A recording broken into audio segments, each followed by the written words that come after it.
nígbà yà dé gbogbo fún àwọn àbọ̀ wa wọlé láti ṣe Abdul Sheikh Dhikrullah Shafii ọlọ́run kẹfẹ́lú kí wọ́n bá wa bẹ̀rẹ̀ èyí tí wọ́n tún lè fún wa ní èdè àbẹ̀rẹ̀ tó dá sí pé òun tó máa ń ṣe ìtàn ní ìrọ̀lẹ́ wọ́n ṣàṣìṣe òun fún wọn.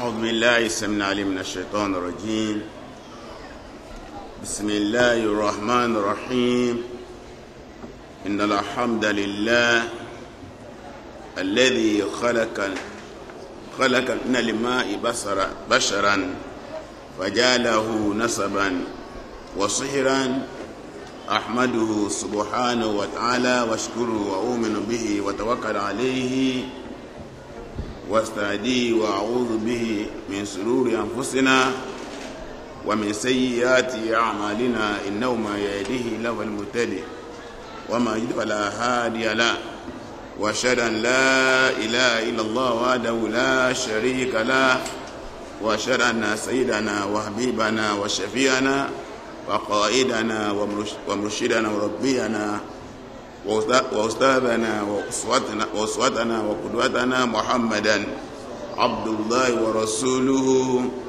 على الناس منزلة وأعظمهم قدرا اللهم صل وسلم وبارك على عبدك ورسولك محمد المصطفى وعلى سائر الأنبياء والرسل وعلى آله وصحابته أجمعين وعلى كل من دعا بدعوته واستنى بسنته واهتدى بهديه إلى يوم الدين. بعد إخواني وأخواتي في الله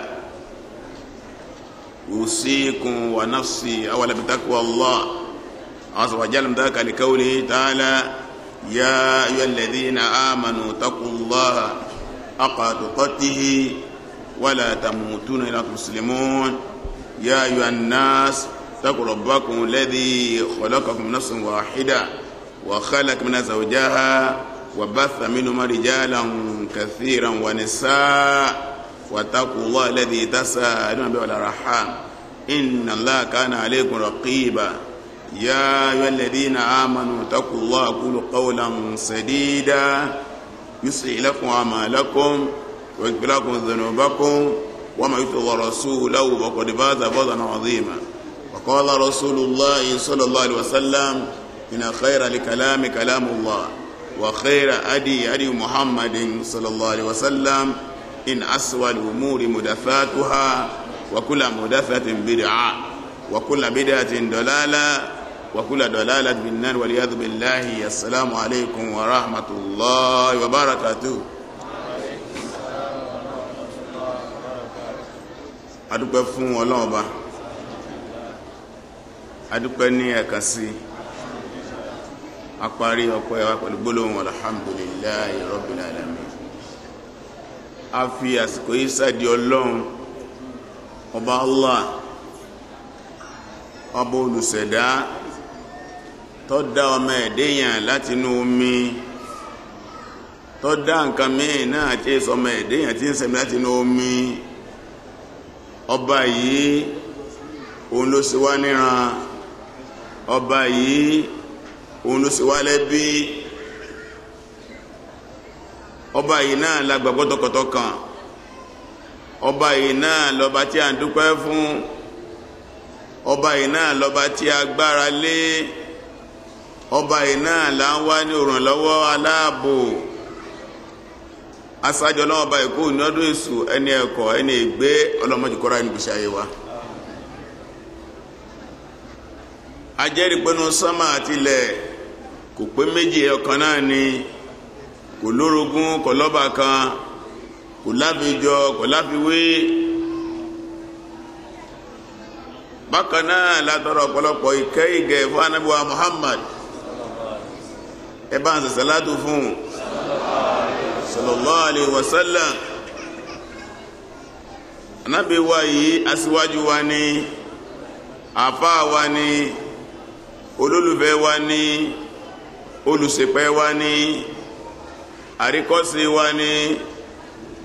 Ìkẹ́ Ọlọ́run, ọlọ́ọ̀lọ́run, orí ajẹ́ ìtọ́lọ́wà kọ́ máa bá Ànábì wa Muhammad bẹ́ẹ̀ látọ̀ gbogbo àwọn ànábì Ọlọ́run tí wọ́n jíṣẹ́ Ọlọ́run bá síwájú ẹ̀ látọ̀rí Adam alayhi salam tí lórí ànábì Isa alayhi salam bẹ́ẹ̀ látọ̀rọ̀ ìkẹ́ ìgẹ̀ gbogbo àwọn tí wọ́n gba ànábì gbọ́ngbà tí ń bẹ láyé àwọn tí wọ́n jára ilé àti wọ́n jára àta Ọlọ́run bá ní kẹ́ wọn bá ní gẹ̀ wọ́n ìrọ̀ Ọlọ́run má dá kíkẹ́ àti gẹ̀ idó lórí wọn gbogbo ẹnikẹ́ni náà tó fẹsẹ̀ lójú ọ̀nà àná Muhammad tó gbọ́ lọ́wọ́ bá gbọ́ bá náà sì gbọ́ lọ́wọ́ bá gbọ́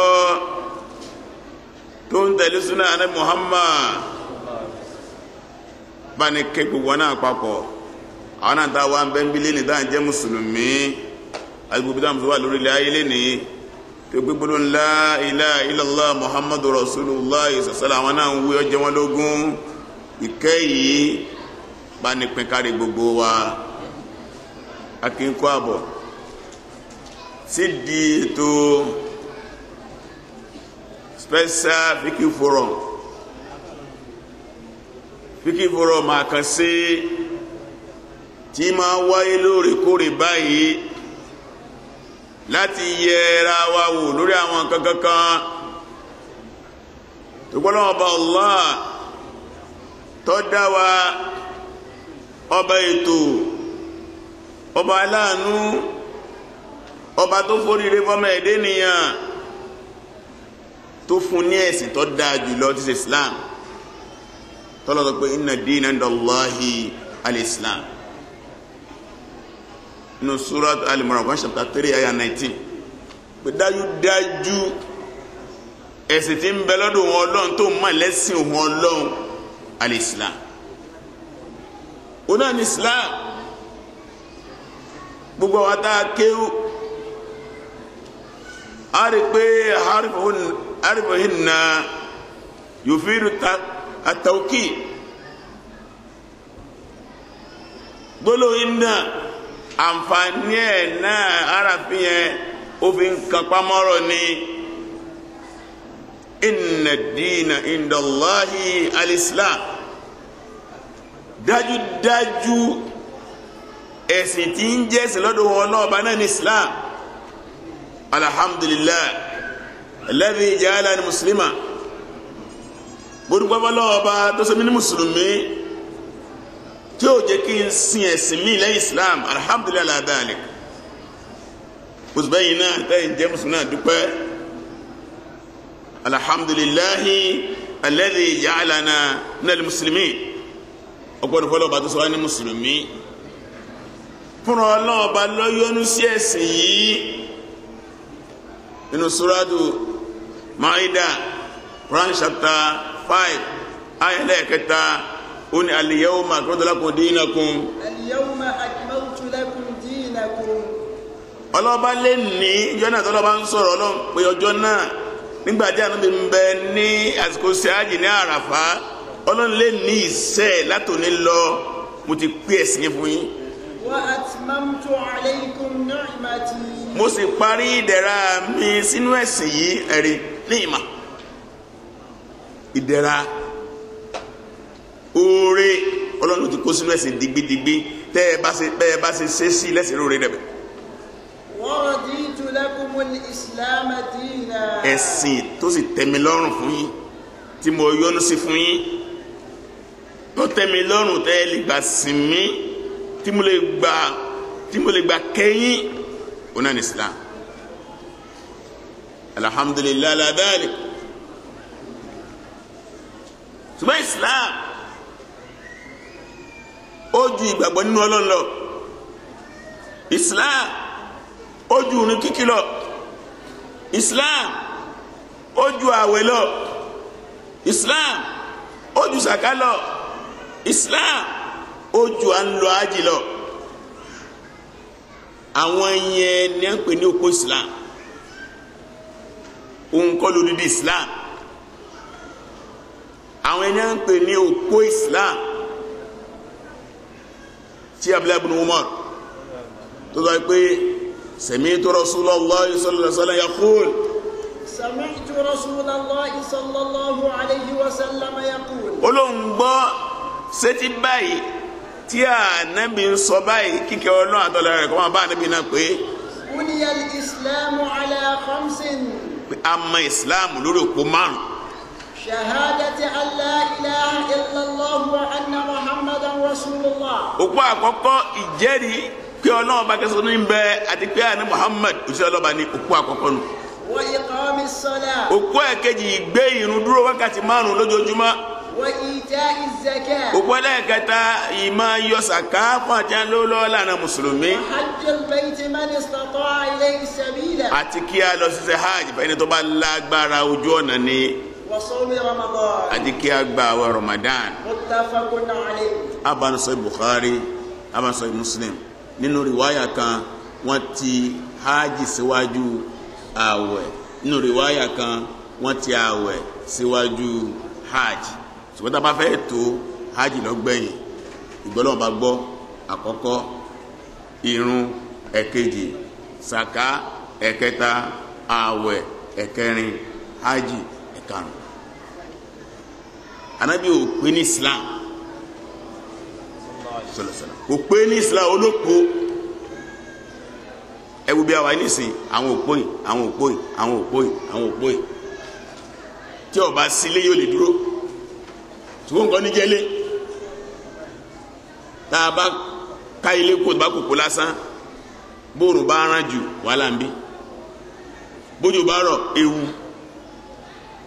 Islam ẹ̀sìn tó wà tóbi ni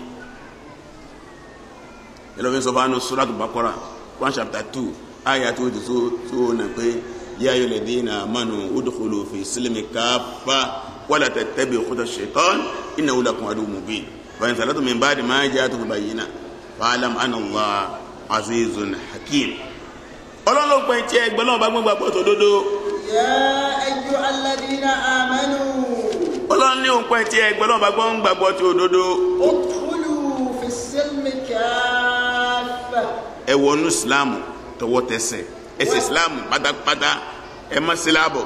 wala tattabi'u khutuwati shaytan. ẹ má tẹ̀lé àwọn ìlànà èṣù. innahu lakum aduwwun mubin. tó pé ọ̀tá tó fojú wọn ló ń bá yín ṣe. fa in zalaltum min ba'di ma ja'atkumul bayyinat. tẹ́bọ̀ wá yẹ kó lójú ọ̀nà Ọlọ́run bá nígbà tó ti ṣàlàyé fún yín báyìí. fa'lamu anna Allaha azizun hakim. ẹ lọ́mọ gbọ́dọ̀ bá ti bá yín sọ̀rọ̀ ọba tó tóbi ọba bíi ni kẹ́ẹ̀sìn kò lé ọlá rẹ̀ kún kẹ́ẹ̀mọ́sìn kò dín ọlá rẹ̀ kù ọba bíi ọba ètò ni tẹ́ ẹ bá sìn orí pẹ́ ẹ sìn ẹ gbọ́dọ̀ sí lẹ́nu orí pẹ́ ẹ gbọ́dọ̀ sí lẹ́nu ẹ̀yin náà lẹ́ni tẹ́ ẹ bá sì kọ́ láì sìn àìgbọ́dọ̀ sí lẹ́nu aburú bẹ̀ ẹ̀yin náà lẹ́ni ẹ̀rí adúpẹ́ lọ́dọ̀ Ọlọ́run nínú àwọn nǹkan tó lè ba ìgbàgbọ́ jẹ́ mọ́nilára tá a lè wárun tì tá a lè wá àwẹ̀wà tì tá a lè wá sàkáwà tì tá a lè wá pé à ń kí àlùkùránì wà tì tá a lè gbá à ń ṣe sìgìfàrù tì tá a bá nǹkan yẹn lò dáadáa lọ́rọ̀ tá a fẹ́ sọ lẹ́nu wò là ń pè ní fíkì sílẹ̀tẹ̀ rahim fil Islam. فقه صلة الرحم في الإسلام. àgbọ́yé ká da ẹbí pọ̀ nínú Islam. فقه صلة الرحم في الإسلام. àgbọ́yé ìdá ẹbí pọ̀ ìso ẹbí pọ̀ nínú Islam. فقه صلة الرحم في الإسلام. àgbọ́yé ká so ẹbí pọ̀ nínú ẹ̀sìn wa tá a wà níbẹ̀ yìí iná lọ̀rọ̀ tá a fẹ́ sọ lẹ́nu ọ̀rọ̀ ńlá ni ọ̀rọ̀ tá a fẹ́ sọ yìí kò sí ẹ̀sìn kan inú gbogbo ẹ̀sìn tó ní bàtà pẹ̀lú sánmà tó ní àlàyé lórí tá a fẹ́ sọ tó Islam kò sí ìròrí kan inú gbogbo ìròrí ilé ayé tí àwọn èèyàn ń polongo tí ń sátẹ̀lé tó ní àlàyé lẹ́kùnrẹ́rẹ́ lórí ọ̀rọ̀ tá a fẹ́ sọ lẹ́nìí kò sí ìran kan kò sí àṣà kan ní orí ilẹ̀ ayé tó ní àlàyé lórí ọ̀rọ̀ tá a fẹ́ sọ lẹ́nu bí Islam ó sì di ìntàwà mùsùlùmí ọ̀kà kúmọ́lẹ́rì. tí a bá wò tábàtọ̀rọ̀ ìbàjẹ́ fasad nínú àwọn àbàjẹ́ orí ilẹ̀ ayé òun náà ni qati'atu rahim, kéèyàn jápọn ẹbí. ìgbà mi ń bẹ a lè jẹ́ mùsùlùmí, a lè jẹ́ alájà, a lè jẹ́ alájà, a lè jẹ́ ọ̀dọ́ ọlọ́kùnrin táǹpẹ̀ ní brọ́dà, a lè jẹ́ ọ̀dọ́ táǹpẹ̀ ní sísítà. ara àwọn èèyàn tí wọ́n mutí àpá àwọn èèyàn àwọn mutí, ara àwọn jáde sìnà àwọn onísìnà, ara àwọn ẹlẹ́bọ alágbájá nǹkan báyìí ló jí olè. ìdí sì ń bẹ lára tiẹ̀ náà dọ́gba tiwọn. gbogbo ẹni tí ọ̀dẹ́ bí pọ̀ irú ipò tó ń sìnà wà lónà wà lọ́dọ̀ náà, irú ipò tí olùṣẹbọ sọ́lọ́ wà lónà wà lọ́dọ̀ náà, irú ipò tí ọ̀mùtí wà lónà wà lọ́dọ̀ náà, irú ipò olè lónà wà lọ́dọ̀ náà. torí pé nínú àdìsí àná Muhammad nínú ayé al-Qur'an Karim Ọlọ́run bá dọ́gbẹ́ ní ń pè ní wọ́n ń pè kíríkà ní kabair, àwọn ẹ̀ṣẹ̀ mọ́débẹ̀. ìjákun ẹbí náà wà nú ẹ̀ṣẹ̀ mọ́débẹ̀. torí díẹ̀ ọ̀rọ̀ tí a fẹ́ sọ ọ bẹ̀rẹ̀ lórí èmi tí mo ń bá yín sọ̀rọ̀, àtẹ̀tẹ̀ fẹ́ gbọ́rọ̀ mi tá a bá gbọ́ délẹ̀ tá a bá fi yẹra wa wò kò sẹ́ni tọ́rọ̀ náà bá wí. ó lè bára wa jọra wa lọ káwa lè tún bẹ̀ ṣe. ẹ̀rí bàbá wa wọ́n ní wàásí ó dàbí pẹ̀tẹ́pẹ̀tẹ́ àná nípapá bó ṣe ń ta bónílé ló ń ta bálejò. ẹni ọba tábà ọlọ tún bẹ ṣe, ẹni ọba tábà ọlọ tún bẹ ṣe. pẹ̀tẹ̀pẹ̀tẹ̀ táànà ní pàpá bọ́bá tábà onílé àtàbálejò, ẹni ọba tábà ọlọ tún bẹ ṣe, ẹni ọba tábà ọlọ tún bẹ ṣe. wá sàn bàbá wa nù bàbá yìí máa bọ̀ ọ́ ní ayé yìí rè náà. All praises are due to Allah subhanahu wa ta'ala, the Lord of the worlds, who has preserved our lives till today as Muslims. Because the greatest favor of Allah on humanity is to be Muslims. Islam that Allah subhanahu wa ta'ala has bestowed on us is the best religion prescribed for humanity. Islam is a blessing and favor from Allah subhanahu wa ta'ala, and for each and every one of us being Muslims, it's a favor that could not be achieved through riches and wealth. It could not be achieved through ties of kinship. Rather, it's a divine favor upon whom Allah subhanahu wa ta'ala wishes success and salvation for. On that note, we affirm and thank Allah subhanahu wa ta'ala by expressing our gratitude unto Him for making us Muslims. We beseech Allah subhanahu wa ta'ala to entrench and strengthen our feet on the path of Islam. Further, Islam has great favor for humanity. Allah subhanahu wa ta'ala and the Prophet has described that Islam is built on 5 pillars. But the realization of the comprehensive nature of Islam made us understand that those are just mere pillars of Islam, of the edifice that is called Islam. However, that edifice or that structure goes beyond the pillars alone. As we know, we have 5 pillars in Islam. Believing in Allah subhanahu wa ta'ala being the foremost, the second being observing the 5 daily compulsory prayers, and the third being the payment of the charity described as zakat. The fourth being the observance of fasting in the 9th month of the lunar calendar called Ramadan, and the last being the holy pilgrimage to the holy sites of Mecca. These are the pillars of Islam. Allah subhanahu wa ta'ala affirmed in the Holy Quran that Muslims, all you who believe, enter into Islam wholeheartedly and follow not the footsteps of the evil one, for he is to you an avowed enemy. If you backslide after the clear signs have come to you, then know that Allah is exalted in power, the wise. This verse, Quran 2 verses 208 to 209, Allah affirmed that we need to be firm, steadfast on our Islam, and we need to enter into Islam wholeheartedly.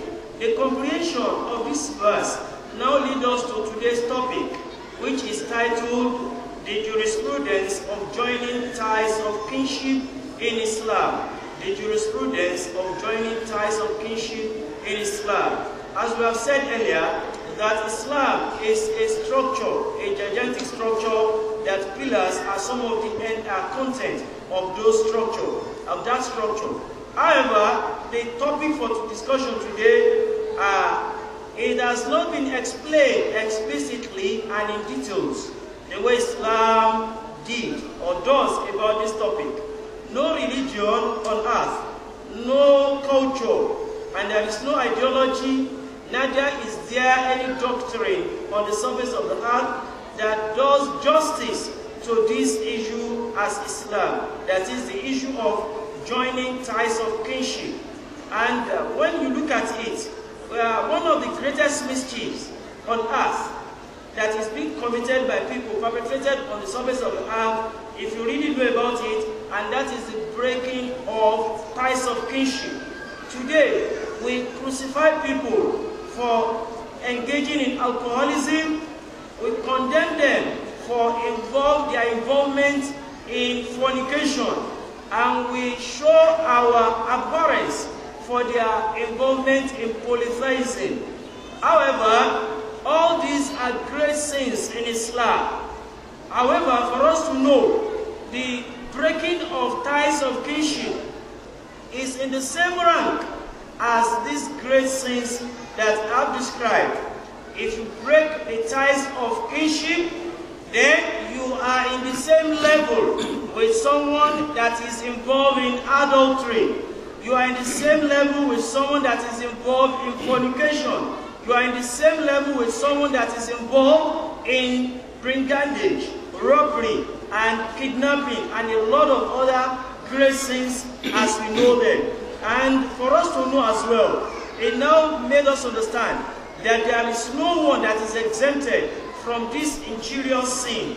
And what is required at the end of the day from each and every one of us is to amend ourselves, correct ourselves, and restore our values back to where Islam has placed it. We pray that Allah subhanahu wa ta'ala be our guide in this course as listeners and speakers. Gẹ́gẹ́ bí agbègbè tí àwọn nǹkan ìkó sínú, àwọn kókókókókó tàbá fẹ́ sọ̀rọ̀ lórí ọ̀rọ̀ yìí tí ó ṣe pé ọ̀rọ̀ náà àgbà àkọ́kọ́. تعريفها لغة وشرعا أو اصطلاحا. A fẹ́ mọ̀ kí ni ìtumọ̀ pé èèyàn dẹbí pọ̀ nínú èdè Lárúbáwá bó Lárúbáwá ṣe tú.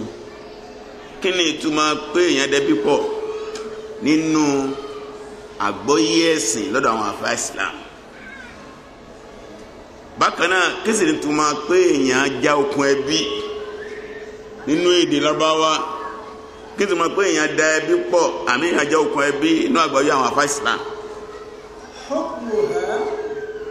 Kí ni ìdájọ́ ipò lọ́wọ́ adá ẹbí pọ̀ ipò lọ́wọ́ nínú ẹ̀sìn àwọn mùsùlùmí ajá okùn ẹbí ipò lọ́wọ́ nínú ẹ̀sìn àwọn mùsùlùmí. Ọ̀nà mélòó ni dáńpé ní okùn ẹbí pín sí?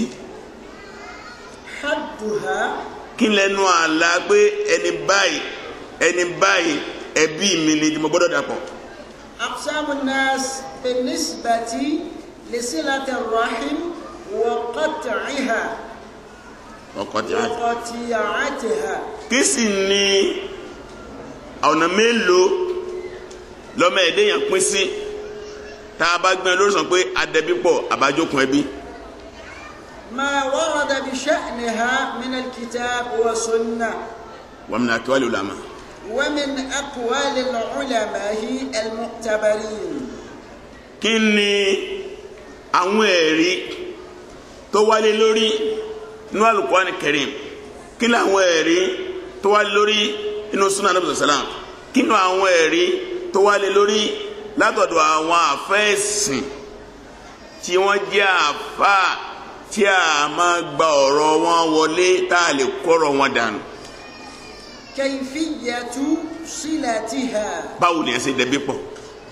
Fawaidu silatiha. ó àwọn oore wo ní bẹ́ẹ̀nbẹ́ẹ́ tó bá dẹbí pọ̀. Madairu adami silatiha. bákan náà kí ni àwọn nǹkan tá a máa rí nínú gbèsè ayé ọmọ ẹ̀dẹ́yàn tá a máa pẹ́ wọ́n jákun ẹbí mi báyìí. Asbabu adami silatiha. kí ni tí fà á téèyàn fi dókun ẹbí pọ̀. Al-umur al-mu'ina ala silatiha. kí ni àwọn nǹkan tá a wá lè ṣe tó lè ràn wá lọ́wọ́ láti dẹbí pọ̀. téèyàn bá wo àwọn kan tá a sọ yìí kókó mọ́kànlá ni ìgbé afẹ́ dẹbí pọ̀ o ìyẹn á gbàgbọ́ yìí kókó mọ́kànlá yìí. tí ọba gbàgbọ́ yìí ọ̀kan mbẹ́ ìlànà dẹbí pọ̀ dàrú ma lọ́wọ́. ọ̀rọ̀ àkọ́kọ́ nù. lẹ́yìn yẹn ọ̀rọ̀ pé à ń dẹbí pọ̀ nínú ẹ̀sìn àwọn mùsùlùmí ọ̀rọ̀ tó tóbi ni. fún wa tá a bá jẹ́ àfẹ́sìn a máa rí tá a máa bá pàdé ní àwọn ààyè pàtàkì pàtàkì kan nínú ọ̀rọ̀ ẹ̀sìn wa. nínú bí dáa ti bá à ń dẹbí pọ̀ pàdé a máa bá pàdé. Min fiqhi al-usra. nígbà tí a máa ń sọ̀rọ̀ nípa àgbọ́yé ẹbí nínú bí dáa ti lè kánú nínú fíkì ìsìlámù tí a máa ń sọ̀rọ̀ pé àgbọ́yé ẹbí wọ́n sọ kan ìdókun ẹbí pọ̀. náà Kitabul huquq wal wajibat. gbogbo ibi tí àwọn àfẹ́ẹ̀sì bá ti ń sọ nípa ojúṣe àti ọ̀ranyàn nílẹ̀ ìlú mùsùlùmí, duties and rights, wọ́n sọ̀rọ̀ okùn ẹbí. Al-wasiyya.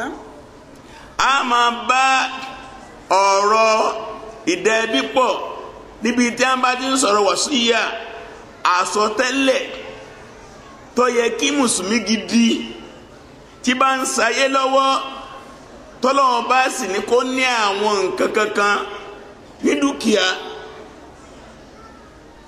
tó yẹ kó sàsọ́lẹ̀ lórí ọ̀rọ̀ ẹbí bẹ́ẹ̀ pápẹ́rẹ́ nísìn àwọn kan ń bẹ tí ń bá jólówó ẹbí mi ni wọ́n ṣe, ṣùgbọ́n fún òfin Islam tó fi lẹ̀ lórí ọ̀rọ̀ ogún pínpín wọn ò nípìn ń bẹ̀. ẹ̀sìn mi wá gbà mí láàyè tí n bá ń sọ àsọtẹ́lẹ̀ ìdá kan nù ìdá mẹ́ta dúkìá mi kí n fi sàsọlẹ̀ sọ àwọn ẹbí mi nílé ìyá mi ni o àbí bàbá mi ni a máa bá ń bẹ̀. pápẹ́ náà sìn tí yẹn bá ti jẹ́ mùsùlùmí tó bá bímọ ọkùnrin tó bímọ obìnrin tí wọ́n sì tó sì fi wọ́n lẹ̀ sáyé, kò sẹ́ni tó ní nǹkan kan nù ẹbí ẹ̀ mọ́ ju bàbá ẹ̀ àtìyẹ́ ẹ̀ lọ tó bá fi wọ́n lẹ̀ sáyé tàbí ìyàwó ẹ̀ tàbọ́kọ ẹ̀.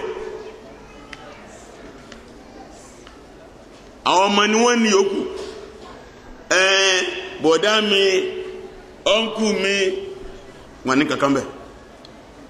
ṣùgbọ́n ṣẹ̀ríà Islam ó fún mi láǹfààní 1/3 property mi kí n fún wa ká wà lápá inú wíìlì mi, inú àsọsílẹ̀ mi, lẹ́yìn náà Islam wíìlì Islam yàtọ̀ sí wíìlì àwọn West tí wọ́n ní kí wọ́n pín ogún lẹ̀ ìyàwó àkọ́kọ́ mo wíìlì lẹ́ báyìí fún ìyàwó kejì mo wíìlì lẹ́ báyìí fún ọmọ mi kíní kan mo wíìlì fún eléyìí tí ọgbọ́nràn mo fún ní kankan.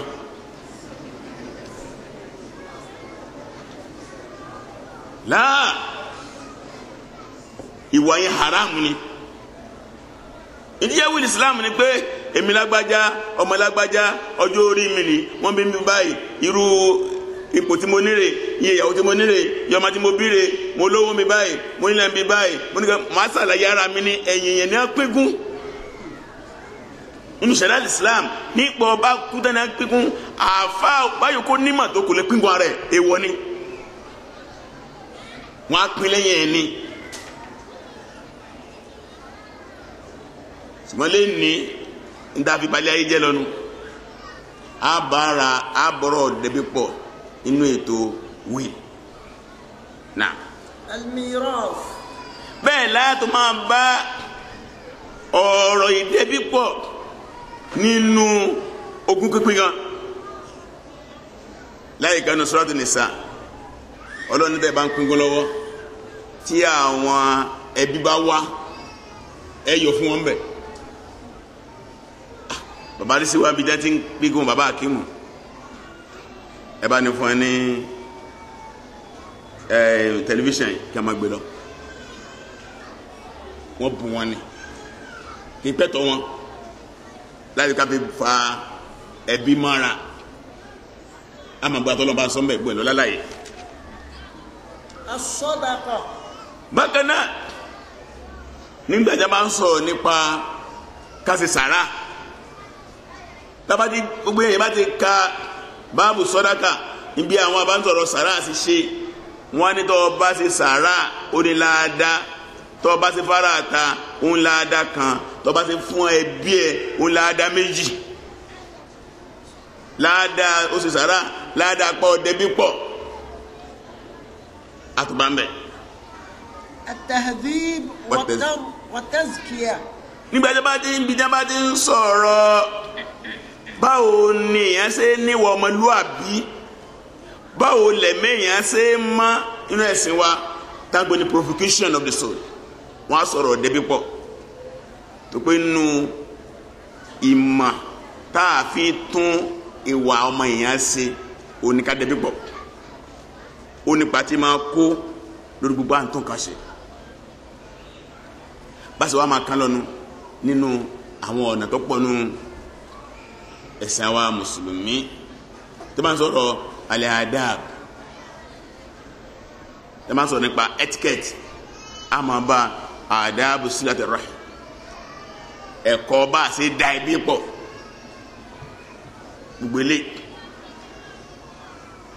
mo wá sọ fún ilé ẹ̀kan pé ibi ó léwu dé àmọ́ téèyàn ọba kẹ́kọ̀ọ́ ń pẹ́ bọ́ba di àlìkíámà gbogbo sẹ́ẹ̀rì yẹn lèyàn wà tì mú kírun mo ti lọ ájì nígbà 100 bóòlù sí bẹ́ẹ̀ bí ẹ lò níjọ́ kan àdìsí kan látọ̀dọ̀ Abu Hurairah báyìí pé. عن أبي هريرة رضي الله تعالى عنه قال. Abu Hurairah sọ báyìí pé.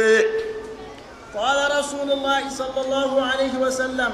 ó ní òjíṣẹ́ Ọlọ́run bá kọ́lọ́run bá bá ní sèké àtọ́lá fún sábà yìí pé. inna a'mal ibn Adama. ó ní dájú gbogbo iṣẹ́ tí ọmọ ẹ̀dínyàn máa ń ṣe èmi ìrẹ ọkùnrin obìnrin òyìnbó aláwọ̀ dúdú gbogbo tá a máa ṣe láyé. tu'radu 'ashiyyata khamis laylati jumu'ah. ó tó bá ti di ìrọ̀lẹ́ ọjọ́ Thursday ọjọ́ Àlàmísì tí a fẹ́ wọ alẹ́ Jímọ̀ oníwọ̀n lọ fi hàn lọ́ba sánmà Dhikrullah Shafii ṣe tó ṣe ní ọ̀sẹ̀ ire o Ibrahim Dawud ṣe tó ṣe lọ́sẹ̀ ire o Shakira Khalid ṣe tó ṣe lọ́sẹ̀ ire o Sondoko tó ṣe lọ́sẹ̀ ire o Jago nítorí lẹ́sẹ̀ eré o wọ́n á fi hàn lọ ní alẹ́ àlàmísì àbí ìrọ̀lẹ́ àlàmísì tí í ṣe alẹ́ ọjọ́ jímọ̀ káàárọ̀. fala yuqbalu amalu qati'ir rahim. tọ́lọ́mọ wá wo iṣẹ́ tẹ́ ń gbé wá sọ́dọ̀ ẹ̀ òun tó ń jẹ́ mùsùlùmí tó gbé ní bá ṣe mùsùlùmí ọlọ́run tí ẹ̀ ní kò sí ọ̀fẹ́ fi ṣe rẹ̀ sí yẹ́ ó dàlú tẹ́lẹ̀ ni ọlọ́ni wa qadimna ila ma amilu min amalin faja'alnahu haba'an manthura. nusrat furqan ẹ̀tọ́ ti tẹ́rẹ̀ ọlọ́run láwọn tí ọgbọ́ ọlọ́run bá gbọ́ gbogbo tí ìyẹn ṣe ní ṣeré tá à ń sọ yìí kí wọ́n tó kó láyé ló ti kú dànù ó ní haba'an manthura bí ìyẹn ṣe kú eérú dànù bí ìyẹn ṣe kú yẹ̀fú dànù ó ti kú dànù jẹ́mísì ṣẹ́gun ti tó kó sí dáadáa ládùúgbò kó tó kú ó lè fún ọmọ rere ó lè ra mọ́tò ó lè kọ́lé tó bá ti pajú dé pin báyìí kó tó díjú yẹn ọlọ́run ti kú dànù. ṣùgbọ́n àwa tá a jẹ́ mùsùlùmí ńgbọ́dọ̀ bá wá yẹ wò wọ́n wá wò pé bó o ló ṣe ṣe ẹbí sọ́dọ̀kùn ẹbí kọ́ ànábì ní fala yuqbalu amalu qatir rahim ó lẹ́ni ọba jẹ́ pé ọjà okùn ẹbí kò dé bí èpọ̀ iṣẹ́ tó bá ṣe ọlọ́run nígbà. Imam Bukhari ló gba hadith wa nù Adabul Mufrad afa kan wá kọ́mẹ́ntì lórí ṣe tàlík ẹgbẹ́ tàlík ẹni. ala yakhafu kullu minna ala ta'atihi. ó ní sẹ́ni kọ̀ọ̀kan nu wa ṣé a ní bẹ̀rù lórí ọ̀rọ̀ tá a gbọ́ yìí lórí àwọn ṣẹ́ẹ̀rì wa tá a máa ṣe ká má jẹ́ ọ̀parẹ́. min salatin. ìbẹ̀ǹbẹ̀ ìrun wa tá à ń kí. wa siyamin. a ní bẹ̀rù lórí ọ̀rọ̀ àwẹ̀ wa. wa qiyamin. a ní bẹ̀rù lórí máa yan náfìlà wa lóru. wa hajjin. a ní bẹ̀rù ọ̀rọ̀ ají wa. wa tilawati Qur'an. a ní bẹ̀rù máa tẹ́ kálukú á ní wa àti gbogbo ṣẹ́ẹ̀rì wa tá à ń ṣe. wa amrin bil ma'rufin wa nahyin 'anil munkarin. wọ́n sì wá tá à ń ṣe káàkiri àbá oníwàásí tí ń pàṣẹ dáadáa tí ń kọ̀ bàjẹ́ tó náà jákun ẹbí. alla tuqbala hadhihi al-a'malu bisababi qati'ati al-arham. tọ́lọ́hùn ní tẹ́wọ́ gba àwọn asẹ́wọ̀n yìí látàpá àjọ kan ẹbí. torí díẹ̀ ọ̀rọ̀ tó nípọn ni ọ̀rọ̀ tó nípọn ni nínú ẹ̀sìn àwa mùsùlùmí yẹn jẹ́ kókó kan. To establish the importance of today's topic, we would like to give us a rundown of some of the subheadings that shall be treated in the course of today's discussion. The first one, by Allah's grace, we shall talk about the definition of joining of the ties of kinship, linguistically as well as technically. Secondly, we shall talk about the judgment of that in Islam. We shall also talk about ties of joining of ties of kinship in Islam. And we shall also talk about the limit of the definition of what is the kinship level, what is the family level that Islam is talking about under this judgment. Then the fourth, we shall talk about the description of humanity with respect to joining and breaking of ties of kinship. We shall also talk about the proofs from reliable sources. We are talking about the Quran, the Hadith, as well as other reliable sources from Islamic scholars and opinions about the joining or breaking of the ties of kinship. We shall also talk about how the practical way of engaging in joining the ties of kinship. Then we shall also talk about the benefits of that. We shall also talk about the manifestation, then causes of breaking ties, then what aids to joining ties of kinship. That is, what are those things that encourage or assist, or the enabling environment that assists towards the joining of the ties of kinship. The importance of that, when you look at those points you have listed, There are about 14 subheadings, and that also epitomizes the importance and the depth of this topic of discussion. Then if you look at Islamic books of writings or publications, we obviously find this topic discussed under the following books. The first one, it will be discussed under the Jurisprudence of Family in Islam. Also in the books of rights and duties in Islam. We shall also find it in the books of the writing of bequests for non-heirs in Islam. That is called the Wasiyah. Here, the Wasiyah practically describes the authority or the authorization given by Allah subhanahu wa ta'ala to every individual to have the opportunity or access to distribute or share a third part of his estate.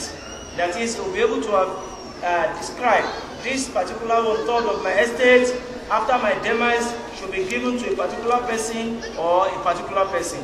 However, with the precondition that any of those that particular portion will be given after his demise will not be among the heirs that Allah subhanahu wa ta'ala has described in the Holy Quran, because those have been given their own right portion from his estate.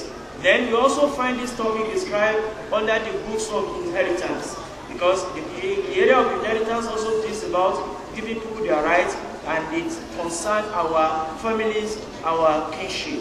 And this is obviously and exclusively described by Allah subhanahu wa ta'ala.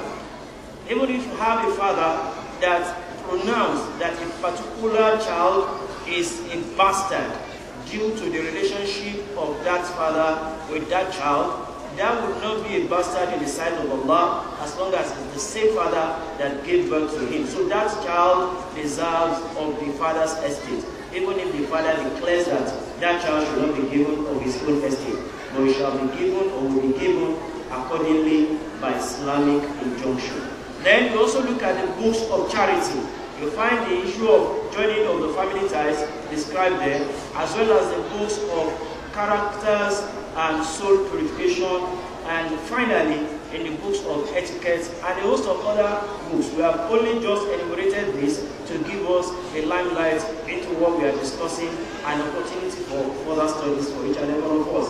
Then, in negligence, how grievous is the negligence concerning the issue of joining the family ties?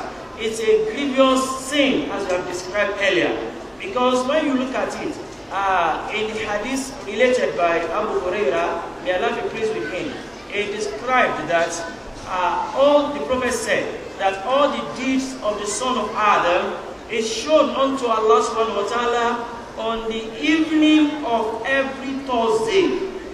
That is the night of Friday.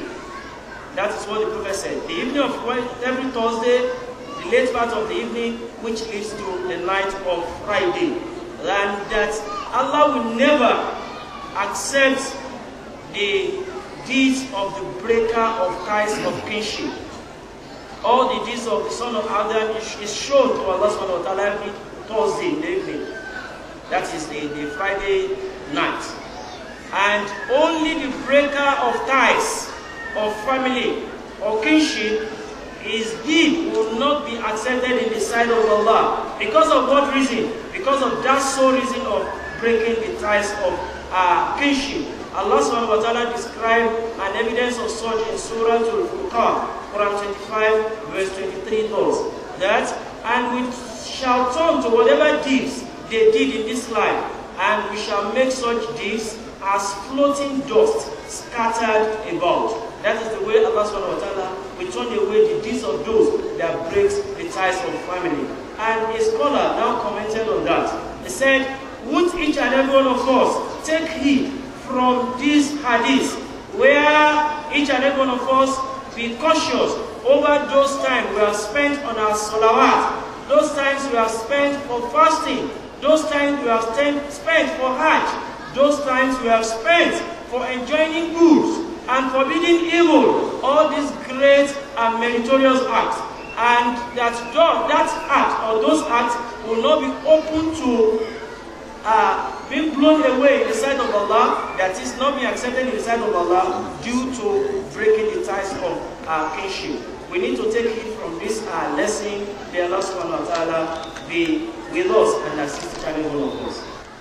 Tabawu hadisi tí a kà lọ yẹn, ọ̀rọ̀ kan bẹ́ẹ̀ tí mo kàn fẹ́ tọ́ka sí, kó jẹ́ pé kò bá àkọlé dá ń sọ lọ, ṣùgbọ́n láti kẹ́kọ̀ọ́. Ànábì sàlám ó fi hàn bẹ́ẹ̀ pé òru ní ṣáájú ọjọ́ wọ́n máa fi ẹsẹ̀rú hàn lọ́ọ̀bá ń sánmà nírọ̀lẹ́ ọjọ́ àlàmísì tí jẹ́ alẹ́ jímọ̀, alẹ́ ìní àti lólọ. Ẹ̀dẹ́ máa pé ọ̀sán ní ṣáájú ọjọ́ ní ṣáájú òru ní àbó ní ṣáájú ọ̀sán, àwọn àdísì ti kílẹ̀. Alẹ́ ní ọkọ̀ wá kọ́sàn tó wá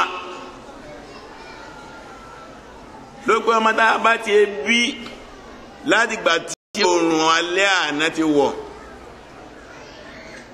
alẹ́ sátidé àná ọmọ Sunday ni tó oòrùn èní ó fi wọ̀, ti ń bẹ nínú ẹ̀sìn àwọn mùsùlùmí nù. Táwọn akáàkiri tí wọ́n bọ̀ sórí tẹ̀lé ọmọ sọ̀sọ̀ kú sọ gbáà láì lẹ́rìí kan ọkọ̀ agbárí. Àdúrà kẹ́kọ̀ọ́ yẹn ìrọ̀lẹ́ àlàmísì alẹ́ kíni, ìrọ̀lẹ́ jímà alẹ́ kíni, ìrọ̀lẹ́ Sunday alẹ́ kíni. Omi yẹn náà dání àdísì yẹn ti yẹjú ẹ̀. Àwọn ọ̀rọ̀ tá ń sọ wọ̀nyí ìní yóò fi hàn wá tí a máa sọ pé ṣẹ̀ríà tó ìsìlámíyà, ṣẹ̀ríà Islam ká da ẹbí pọ̀ juzumi ṣẹ̀ríà tó Islam. Ó wà nínú ṣẹ̀ríà Islam torí pé ẹni bá kẹ́kọ̀ọ́ Islam àǹkan yóò yé nígbà táwọn afẹ́sìn tí wọ́n fẹ́ sọ̀rọ̀ ìdá okùn ẹbí pọ̀, wọ́n gbọ́ bí wọ́n ṣe gbé. كما تعرفون جميعا أن فقه صلة الرحم من فقه الأسرة. wọ́n yá gbogbo wá ṣe mọ̀ lápapọ̀ lẹ́yìn tí Islam bá yé tó kẹ́kọ̀ọ́ Islam tí ó lójú òun láti mọ̀ pé àgbọ́yé ká dá ẹbí pọ̀ ó wà nínú àgbọ́yé ẹbí, ó wà nínú fíkì l'usra. Kéèyàn mọ̀ nípa kí ni jẹ́ ẹbí òun láti kọ́ ń bẹ̀ àgbọ́yé ìdẹ́bí pọ̀. wa fiqh al-usra min fiqh al-mu'amalat. Fíkì l'usra iná wà rè àgbọ́yé ẹbí á bá nínú fíkì al-mu'amalat. Fíkì pé àgbọ́yé bá a ṣe bára ẹni lò tí Islam mú wá tí ń bẹ́ẹ̀ bá a ṣe fẹ́yàwó tí ń bẹ́ẹ̀ bá a ṣe rajà tí ń bẹ́ẹ̀ láwọn oríṣiríṣi dílé nínú ẹ̀ láì tó bá ní ẹ̀sọ́ bá ní pé fíkì l'usra ẹ̀rí ọwá tàbí fíkì mu'amalat, fíkì Sillatu Rahim, fíkì kádẹ́bí pọ̀ ọwọ́ anu fíkì usra, ọwọ́ anu fíkì ẹbí, ọwọ́ anu fíkì mu'amalat. Náà. wa fiqh al-mu'amalat min al-fiqh al-islami al-'am. Fíkì mu'amalat náà rè wọ́n tún yọ nínú the general Islamic Jurisprudence láti inú fíkì gbogbogbò ní tó yọ náà wá tó gbá ní fíkì al-ibada, fíkì ká jọ́sìn, ade fíkì al-akhlaq, fíkì ká hùwà ẹ̀rí lẹ́fà ní fíkì mu'amalat min al-fiqh al-islami al-'am inú fíkì Islam lápapọ̀. Fíkì Islam lápapọ̀ náà tó wá tún dá dúró òun náà tó níyà والفقه الإسلامي من التشريع الإسلامي. فقه إسلامي تانسوي هنا تواوا لاتينو فقه التشريع الإسلامي. التشريع الإسلامي báwo la ṣe fi òfin lọ́lẹ̀ yẹn pé من الشريعة الإسلامية inú ṣẹ̀ríà náà wá rè kò wá jẹ́dọ́ jáde ṣẹ̀ríà min al-Islam ṣẹ̀ríà náà tó wá láti ní Islam tó wá tó jẹ́dọ́ al-Islam jahala min Allah subhanahu wa ta'ala khaliqil kawn. Islam náà tó wá láti ọ̀dọ̀ Ọlọ́run bá tó dá ẹ̀dá pé inna dina indallahi al-Islam.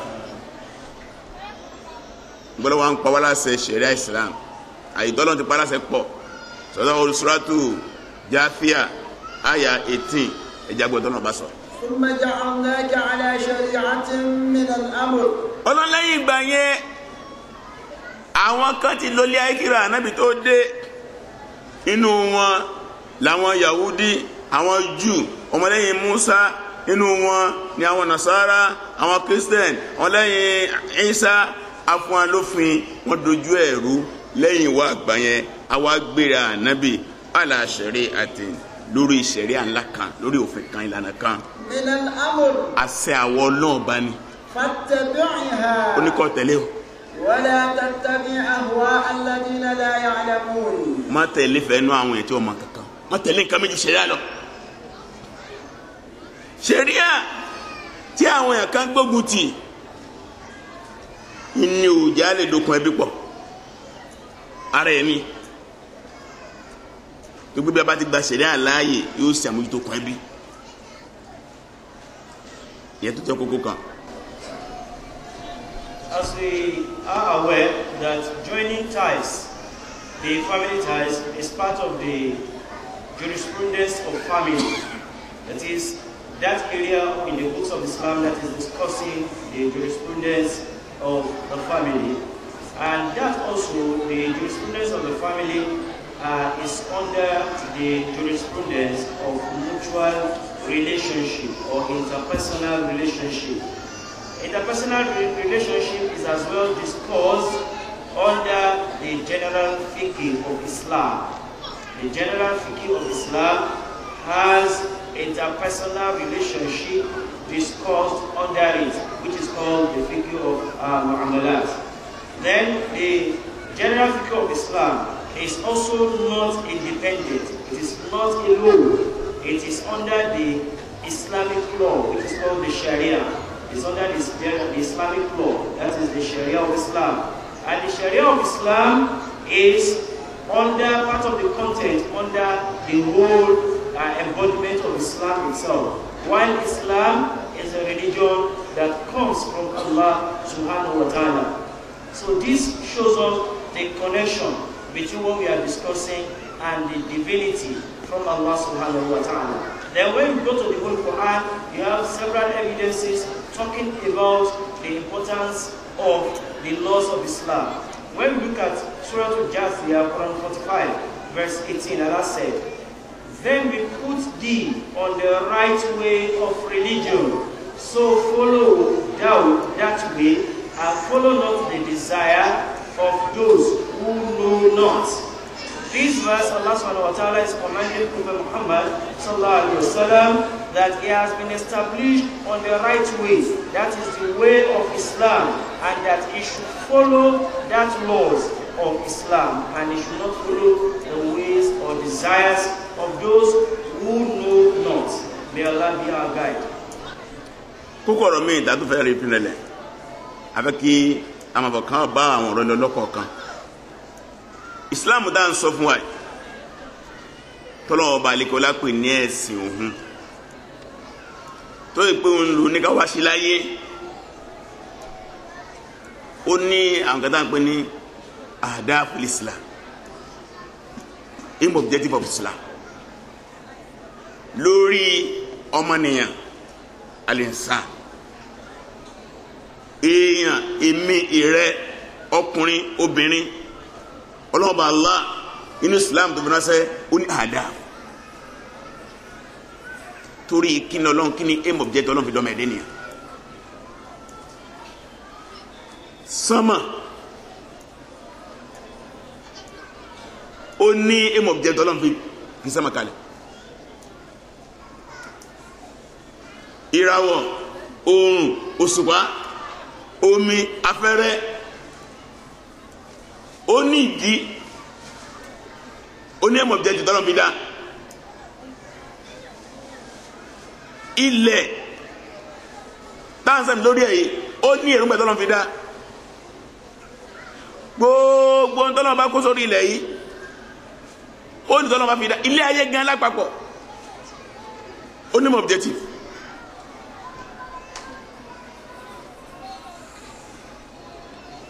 àwa ń sọ̀rọ̀ nípa àwùjọ táǹgbẹ́ ní mujtama community or society tá a gbé kalẹ̀. Islam ní aim objective. tẹ́mbà wá níbo lèyàn ti rí ẹbí níbo láti rí ẹbí ní àwùjọ. àwọn afẹ́ yé wò kí ni èròǹgbà Islam lórí àwùjọ tó bá jẹ́ àwùjọ Islam. àwọn bá sọ báyìí fún wa wípé إن الإسلام wọ́n ní ká lọ́mọ̀ pé dájọ́ Islam يهدف لبناء مجتمع متكامل. gbogbo ìgbà aim objective Islam lórí àwùjọ ni pé ká gbé àwùjọ kalẹ̀ mutakamil àwùjọ tó pé. kí ni ìdọ̀wà tó pé? gbogbo tó gbé àwùjọ ró láti bá ń bẹ̀. àkọ́kọ́ janibul i'tiqadi ọ̀rọ̀ ìgbàgbọ́ àwùjọ yẹn abala kan nínú ọ̀rọ̀ àwùjọ. janibul ta'abbudi ìlànà jọ́sìn àwùjọ yẹn abẹ́gẹ́nú àwùjọ. janibul akhlaqi ọ̀rọ̀ wa abẹ́gẹ́nú ọ̀rọ̀ àwùjọ. jami siyasi ọ̀rọ̀ òṣèlú abẹ́gẹ́nú ọ̀rọ̀ àwùjọ. jami iqtisadi ọ̀rọ̀ ajé abẹ́gẹ́nú ọ̀rọ̀ àwùjọ. janibul thaqafi ọ̀rọ̀ ọ̀làjú abẹ́gẹ́nú nínú ọ̀rọ̀ àwùjọ. jami ishma'i ọ̀rọ̀ gbogbo tó jẹ mọ́ social amenity gbogbo àgbẹ̀ yẹn Islam wa gbogbo ẹ̀ ní Islam wa mójútó. àkọ́kọ́ nù nínú èròǹgbà Islam. متراحم. àwùjọ tí ó máa kẹ́ra wọn tarahum máa kẹ́ ẹlòmíì náà kẹ́mi máa fi àánú tí Ọlọ́run fẹ́ kí n fi bá lò máa fi bá lò náà fana bá mi lò. tó bá jẹ́ ìyàwó mi kí ni máa fi bá lò? èmi náà ti mọ̀ ọjọ́ kọ́ ẹ̀ kí ló fi bá mi lò? tó bá jẹ́ ọmọ mi kí ni máa fi bá lò? ọmọ mi ní kẹ́ni ló fi mi náà lò. tí n bá jẹ́ àfáà fún kí ló fi bá lò? kí ni fi bá lò? òun náà tọ́jú ọmọ kéwù mi kí ló fi bá mi lò? tí n bá jẹ́ olórí fún kí ló fi bá mi lò? òun náà tọ́jú ọmọ kí ló fi bá mi lò? tá a bá jẹ́ ọ̀rẹ́ kí lábára wa lò? tá a bá jẹ́ ládùúgbò kí lábára wa lò? tẹ̀sí wọn ọ̀bá kọ̀ kí láfi bára wa lò? lẹ́yìn náà متعاطف. wọ́n máa kẹ́ra wọn tó máa ṣàánú ara wọn. تصود المحبة. wọ́n láì sí méjì gbogbo àwọn tá a bá bẹ́lẹ̀ ń bẹ̀ ní tí ó jọba ń bẹ̀ ní ìfẹ́. ويسيطر عليه حب الخير. wọ́n ní ìjọ wà tó jọba nínú àwùjọ yẹn òun náà ní ìfẹ́ rere oníjẹ́jọ́ fẹ́ síbi. ìfẹ́ rere kò ní jẹ́ ẹjẹ́ ọ̀fẹ́ ṣe ibi. mujtama بعيد عن الحقد. àwùjọ yẹn rèé yóò jìnnà sí inú níbí ni. بعيد عن القطيعة. yóò jìnnà sí pé à ń para ẹni tì tó gbé wọn fẹ́ràn ara wọn. bí gbogbo ayé ọba tiẹ̀ lè sè yẹn ọlọ́fẹ́ káwa mùsùlùmí ṣe. inú Surat Al-Imran 1:3 verse 103 wa'tasimu billahi jami'an. ولا تفرقوا. ọlọ́ni ẹ̀sùn mú kan lọ́n ẹ̀sùn mọ́ Islam ẹ̀ má ṣe lọ́tọ̀ọ̀tọ̀ wadhkuru ni'matallahi alaykum idh kuntum a'daa واذكروا نعمة الله عليكم إذ كنتم أعداء. Ọlọ́run lẹ́yìn mùsùlùmí ẹ rántí oore Ọlọ́run tó ṣe lórí nígbà tẹ́ ẹ ti mara yín tẹ́ ẹ ń bára yín ṣọ̀tá. فألف بين قلوبكم. Ọlọ́run wa sọ kan yín pọ̀. فأصبحتم بنعمته إخوانا. Ó ní bẹ́ẹ̀ látara àánú Ọlọ́run ẹ̀dọ́ máa yá ẹ̀rí. كنتم على شفا حفرة من النار فأنقذكم. Nígbà tẹ́ ẹ ń bára yín ṣọ̀tá tẹ́ ẹ bára yín ṣe Ọlọ́run lẹ́ ń bẹ létí bèbè náà. Gbogbo àtẹ́ ẹ bá ti rán kàtà ń jà ọkọ àtìyàwó ni bàbá àtọmọ ni ọ̀rẹ́ àtọ̀rẹ́ ni ẹgbẹ́ àtẹgbẹ́ ni jàmá ara wọn ni Ọlọ́run ń bẹ lórí bèbè náà Jahannama. Òun wá yọ yín kùnú náà ìfẹ́ ìṣọ̀kan àánú lọ́n yọ yín kùnú náà. كذلك يبين الله لكم آياته لعلكم تهتدون. Ọlọ́run ìbáraẹni Ọlọ́run bá ń ṣe àlàyé Ọlọ́run bá fún yín bẹ́ẹ̀ tara ìmọ̀nà ńgbà náà bí ní oróyìn wọ́n ní masalul mu'minina fi tawadduhim. Masalul mu'minina fi tawaddihim. Ó lápẹjú wọn mùmìnì látara kí wọ́n fẹ́ràn ara wọn kí wọ́n máa kẹ́ra wọn kí wọ́n máa ṣàánú ara wọn. Ó lọ gẹ́gẹ́ bí ẹ̀ka ara tó bí ẹ̀ka ara kan bá ń jẹ̀rọ anú ara ìkànnà báyìí ló bá ń jẹ̀rora ọwọ́ kan ní jẹ̀rora. Gbogbo ara pátá náà ni wọ́n bá jẹ̀rora ni wọ́n bá ṣàìsùn. Bẹ́ẹ̀ náà ni ọmọ bá jẹ̀rora yọmọ bá sọ yọmọ bá jẹ̀rora. Ànábì fi àwùjọ mẹ́ẹ̀ẹ́dẹ́yìn wéèyàn gángan tí bíléèdì bá gba mí bínẹ́sì tí n bá fi gbá nǹkan yọ kìn yọ kùnrin yọ kojú yọ kẹsẹ̀ máa ní yíyẹ bó ṣe gbọ́dọ̀ rí nìyẹn tí bẹ́ẹ̀ lọ́wọ́ rí lẹ́ni ìwọ́ jàjẹ́ yóò rẹ́ nìkan tó bí ń pa ṣé yé ń bẹ lára jẹ́ wọ́n ní àwọn èèyàn kan lára ìwọ́ ń gbádùn ṣé yé ń bẹ lára jẹ́ náà. ويبدأ المجتمع بالأسرة التي هي مجتمع إسلامي مصغر. Àfáà wa ń ṣàlàyé fún wa pé àwùjọ mẹ́ẹ̀ẹ́dẹ́nìyàn tá a ní àwùjọ tá a fẹ́ kó jẹ́ àwùjọ tó pé tí wọ́n ń kẹ́ra wọn tí wọ́n ń ṣàánú ara wọn tí ìfẹ́ jọba níbẹ̀ ìfẹ́ ara níjọba ń bẹ̀ tí ìfẹ́ràn rere jọba níbẹ̀ tí ó jìnnà sí inú níbí ni tó jìnnà sí pàǹpara ẹni tì onírú àwùjọ báyìí ń bo ló ti bẹ̀rẹ̀. يبدأ بالأسرة. Olóògbé látara fámìlì. التي هي مجتمع إسلامي مصغر. Your family, my family. Tá a bá lẹ́sìn dáadáa. Mujtama Islam Musaggar. Small Muslim community. Àtìyàwó, àtọkọ, àtọmọ, àti ọmọ ọ̀dọ̀ tí ń bá ní gbé. Gbèsè ayé kí la máa lò. Síbẹ̀ lọ wá rí lẹ́yìn síbẹ̀ lórílẹ̀ ní láà ọkọ àti àwọn ọjọ́ dàrú ni ọmọ ọ̀gbọ́rọ̀ sí baba lẹ́nu baba náà ò ṣe rere fọ́mọ lẹ́yìn náà. ثم بناء الحي. Ó lẹ́yìn yẹn láwọn àrí àdúgbò nígbà bá ti rí àwọn ẹbí kéékèèké tó jẹ́ bí ire ni ó bí àdúgbò. ثم الدولة. lẹ́yìn náà ni wọ́n á bí ìlú. ثم المجتمع الإسلامي الذي هو أسرة كبيرة في عرف الإسلام. ó náà wà bí àwùjọ Islam tó tó kó náà wà ní ẹbí ńlá Islam lágbé àwùjọ mùsùlùmí. Ìyẹn ní ìtumọ̀ ọ̀rọ̀ tọ́lọ́wọ́ bá sọ fún ọmọ ẹ̀dẹ́ nìyàn nínú Suratu Nisa Quran chapter 4 verse 1 tọ́lọ́wọ́ sọ bá yìí pé. يا أيها الناس. Ọlọ́run ó gbẹ̀yìn ọmọ ẹ̀dẹ́ nìyàn. اتقوا ربكم. ẹ̀pá yọ Ọlọ́run bá yín. الذي خلقكم من نفس واحدة. pátó dání látara ẹ̀mí kan. وخلق منها زوجها. ọdá látara ẹ̀mí ìyàwó ẹ̀. وبث منها رجالا كثيرا ونساء. látara ìyàwó ẹ̀ ọkọ àti ìyàwó ẹ̀ ọfọ́n síta rẹ̀gẹ̀dẹ̀ àwọn ọkùnrin tó pọ̀ àwọn obìnrin tó pọ̀ ẹni pé àwa ó bímọ bá dá àwọn ọlọ́mọ tó pọ̀. واتقوا الله الذي تساءلون به والأرحام. àwọn ọmọ tó pọ̀ ẹ̀dọ́ wá di àwùjọ ọlọ́ni ẹ bẹ̀rù Ọlọ́run ọba wo ni ọba tẹ́ ẹ máa fi bẹ̀rẹ̀ yín. والأرحام. ẹ páyọ̀ Ọlọ́run tẹ́ ẹ máa fi bẹ̀rẹ̀ yín wal arham ẹ sì páyọ̀ ẹbí ẹ̀rí ọlọ́ni wattaqu bil arham.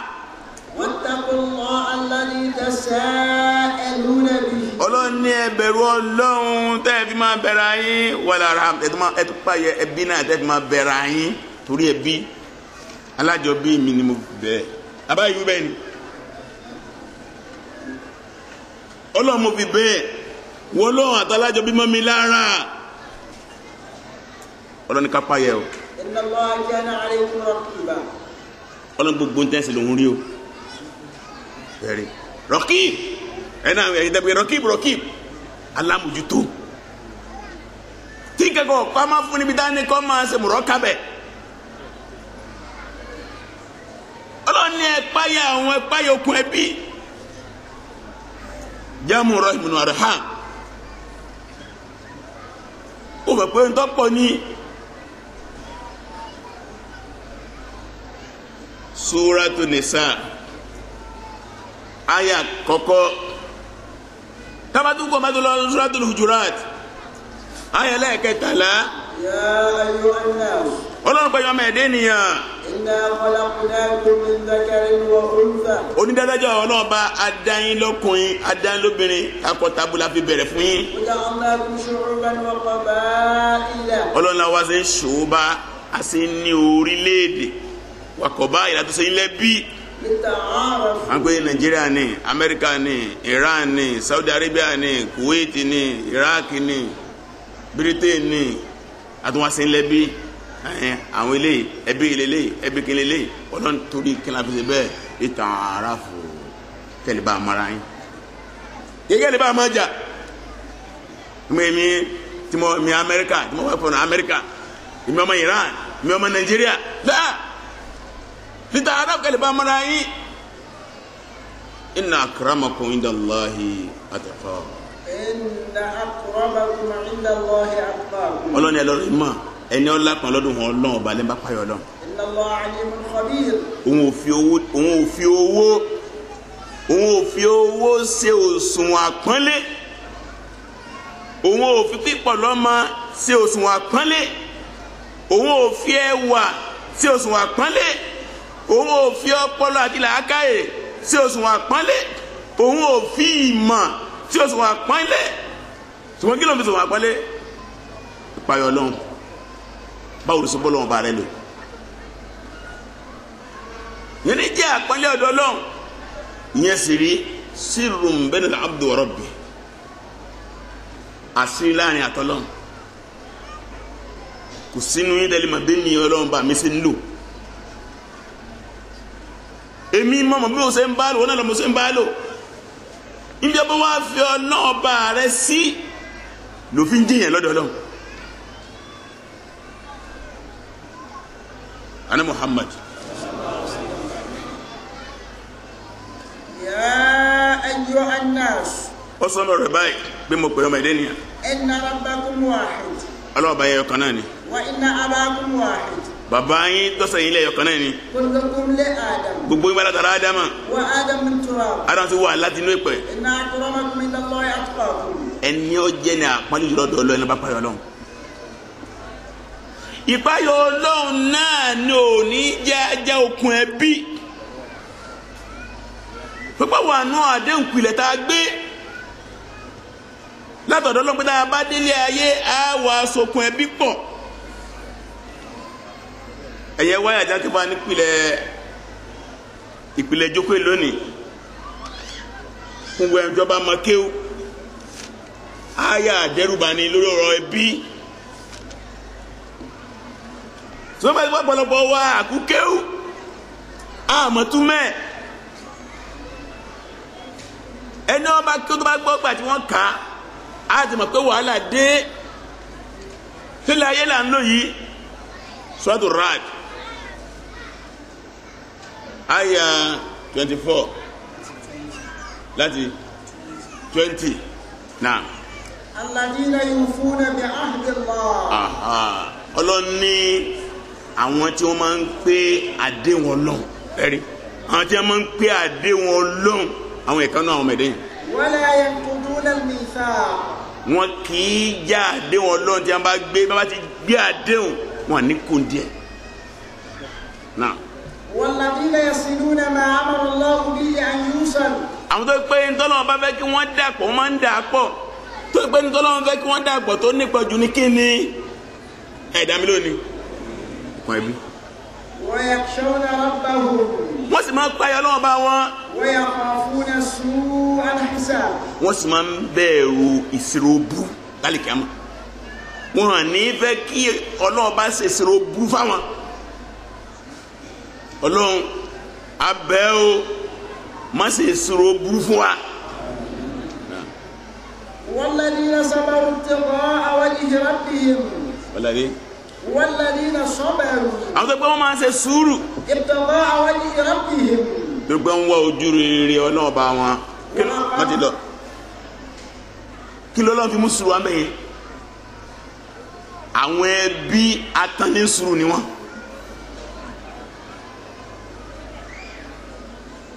Ṣùgbọ́n bẹ́ẹ̀ bí bá ń tẹ́ sùúrù wà á máa ṣe sùúrù torí kíni ìwà tẹ́bí mi òwú síyàn ìwà tí ń gbé mi ọ̀bá sẹ́mọ́ láyé ni.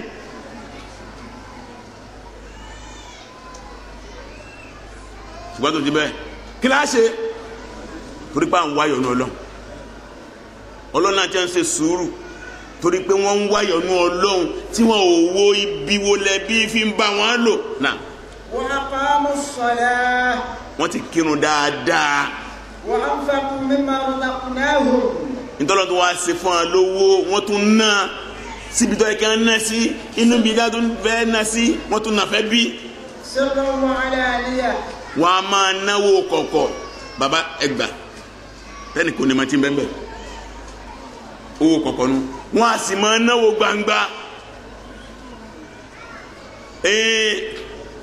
Isa tẹlifẹ lọ sùkúù tí wọ́n lè kú òlọ́hùn ebe ẹ̀fẹ́ pé 50,000 lówó ẹ fà káàtì náà bà ránṣẹ́ sí mi màá sẹ́ndì ẹ̀ sí ẹ̀fẹ́ sanwó ẹ̀ gbogbo ayé máa bí ọmọ ọ̀nà gbangba ọ̀nà ti kọ̀kọ̀ ọ̀nà ti gbangba náà.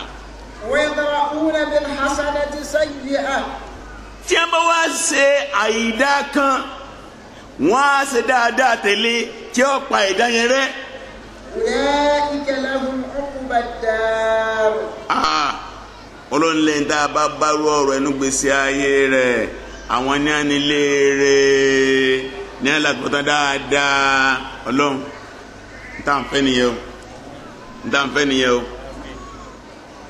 àti pọ̀tán léèrè ó ní ká wà àlìjẹ́nà báyìí. Àwọn tó lọ bá sọ̀rọ̀ wọn yìí àwọn mùmìnì tí wọ́n gbọ́rọ̀ sọ́lọ́run lẹ́nu nù ẹ̀wọ̀n tó lọ kà fún wọn. Wọ́n pé àdéhùn ńdọ́lọ́ ni wọ́n sopọ̀ wọn ò já wọ́n páyọ̀ Ọlọ́run wọ́n ṣe sùúrù tó gbọ́n ń wá òkúrẹ́ ọlọ́ọ̀ba wọ́n náwó ẹ̀rí gbogbo Ọlọ́run káṣẹ́rí yẹn lọ títí Ọlọ́run tó wá fi ìgbẹ̀yìn rẹ̀ tẹ̀lé wọn ẹ wá gbọ́ abala kejì ẹ máa kàn sọ. جنات عدن يدخلونها ومن صلح من آبائهم وأزواجهم وذرياتهم. Ọlọ́run ní àwọn ẹni bẹ́ẹ̀ bá tiẹ̀ dá ilé rí tá à ń sọ mọ́. جنات عدن. Àlùjánnà onídẹ̀ra ni. يدخلونها. Wọ́n máa kó sínú ẹ̀ báyìí. ومن صلح من آبائهم.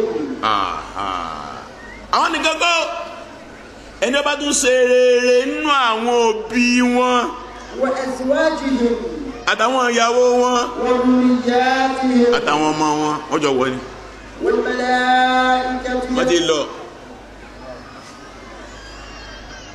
ẹ wo rí Ọlọ́run fẹ́ kí bàbá wọ àlìjẹ́nà kí ìyàwó wọ àlìjẹ́nà papọ̀ ká ọmọ bá wọ̀ ṣùgbọ́n pẹ̀lú májẹ̀mú wà máa ń sọ́láha wà máa ń sọ́láha ẹni ó bá ṣe dáadáa nú àwọn bàbá wọn àwọn ọmọ wọn àwọn ìyàwó wọn wà máa lam yasla ẹni tó bá ṣe dáadáa kò ní bá wọ yẹn ní òbí lọ́gbọ́ dààmú lérí àwọn ọmọ ẹ̀ kí wọ́n bá ṣe rere ìyẹn ní ọkọ ọgbọ́ dààmú lórí ìyàwó ẹ̀ kó bá ṣe rere ìyàwó ọgbọ́ dààmú lórí ọkọ kó bá ṣe rere ọmọ ọgbọ́ dààmú lórí àwọn òbí ẹ̀ kó bá ṣe rere kẹ́lẹ́jọ wà lìjẹ́ náà níbẹ̀ yẹn tó wá rè tí ọkọ bá wá ṣe dáadáa tó pọ̀ tíyàwó rẹ̀ ṣe ẹgẹ̀ẹ́gẹ́ díẹ̀ tọ́mọ náà ṣe ẹgẹ̀ẹ́gẹ́ díẹ̀ táwọn òbí náà ṣe ẹgẹ̀ẹ́gẹ́ díẹ̀ bá dàlẹ̀ kíámà tó bá ti ronú pé ìyàwó mi wá ń kọ́ àwọn ọmọ mi ń kọ́ bàbá mi ń kọ́ Ọlọ́run ní ẹ lọ kó wọn bá.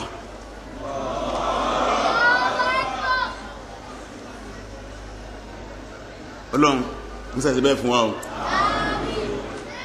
kí ni dáa kéèyàn rí ìyàwó ẹlẹ́gbẹ̀ẹ́ báyìí inú àlìjánnà ọmọ ẹlẹ́gbẹ̀ẹ́ báyìí inú àlìjánnà bàbá mi rè ìyá mi rè ìyá mi rè ìyá bàbá mi rè bàbá mi rè gbogbo ọ̀dà àti ẹ̀ mọ̀ rí. walladhina amanu. Ọlọ́run àti ẹ̀ bá gbọ́ lọ́wọ́ bá gbọ́. wattaba'athum dhurriyyatuhum bi imanin. tí àwọn ọmọ wọn náà tẹ̀lé wọn pẹ̀lú ìgbàgbọ́. bi imanin.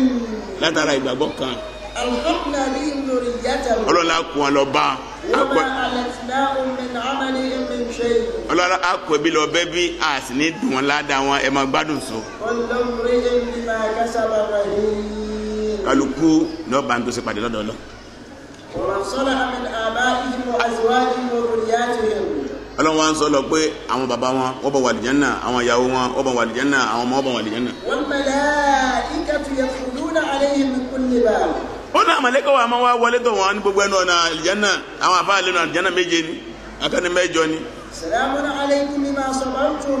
wọ́n máa sálámà fún wa wọ́n ní salamu alaykum ọlọ́ọ̀lọ́hún ìkẹ́ ọlọ́hún orí ọlọ́hún àlàáfíà ọlọ́hún kó máa bá yín pẹ̀lú májàmú bí máa sabartum àmàpẹ́lẹ́ ayé tẹ́ ẹ lọ ọ̀rọ̀ gbọ́ ẹ ṣe sùúrù nítorí ọlọ́run sùúrù lẹ́sẹ̀ tẹ́ ẹ fi mutí sùúrù lẹ́sẹ̀ tẹ́ ẹ fi ṣe sìná sùúrù lẹ́sẹ̀ tẹ́ ẹ fi jalè ẹ̀yin obìnrin sùúrù lẹ́sẹ̀ tẹ́ ẹ fi lò jáàbù nínú ooru àwọn ẹbí yín búyín ẹ ṣe sùúrù ètò náwó fún wọn. náà. fanima uqbad dar. ọlọ́run bí ẹ dé yìí kò sáàyè torí bẹ́ẹ̀ máa ń dà láàyè tẹ́ ẹ bára yín akínkù oríire ẹ sọ̀kalẹ̀ ibi tó dà níbo nìyẹn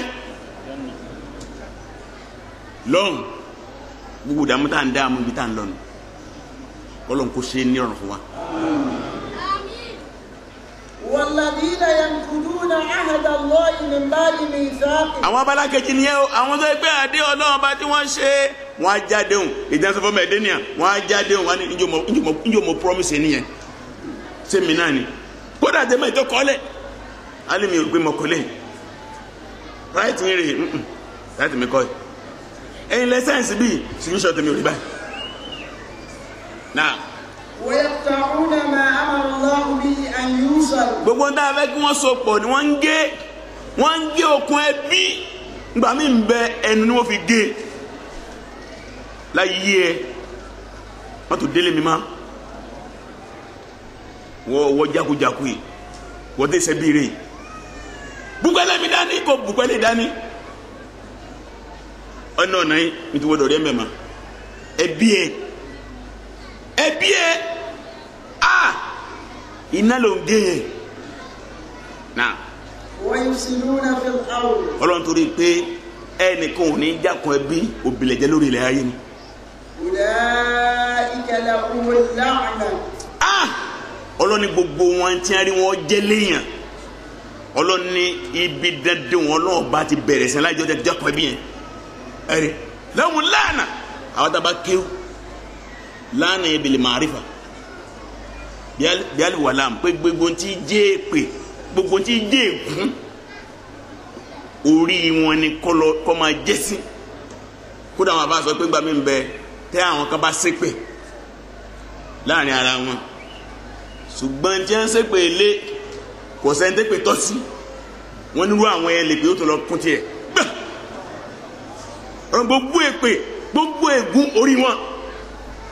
náà walahum su'ud-dar. walahum su'ud-dar. Ọlọ́run ní anilé ebú wọn náà nàrú jahannam. Ọlọ́run abẹ́wò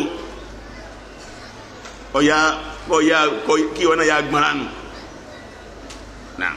In the understanding of Islam and its attributes, Islam has made us understand by the design of Allah, He has never created anything except with certain aims and objectives.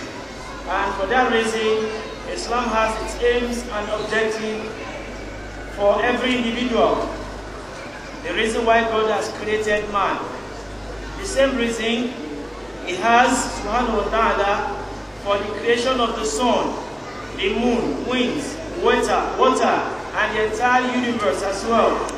They all have their aims and objectives, the goal Allah subhanahu wa ta'ala has set for its creation. The same goes for the established community and the family, which is the unit of the society.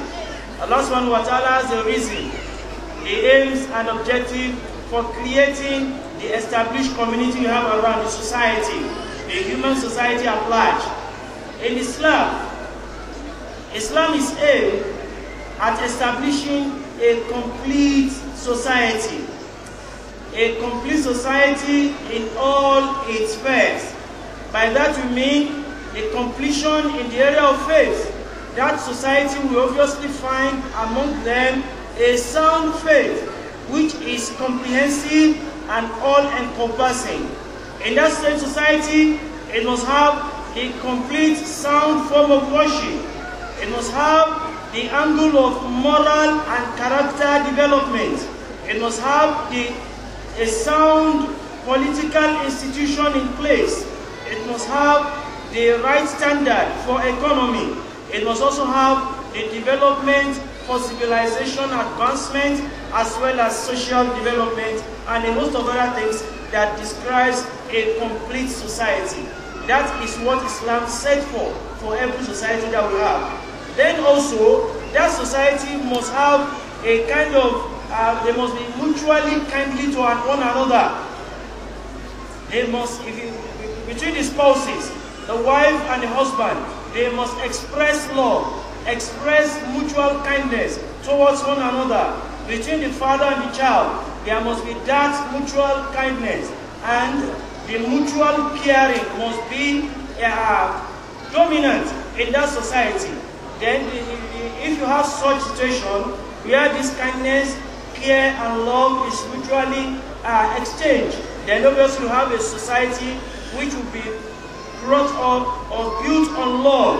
Then there will also be within the entity of that society the love for goodness. Everyone will have a passion for doing good. Then the society will be devoid of all form of mutual hatred and anger towards one another.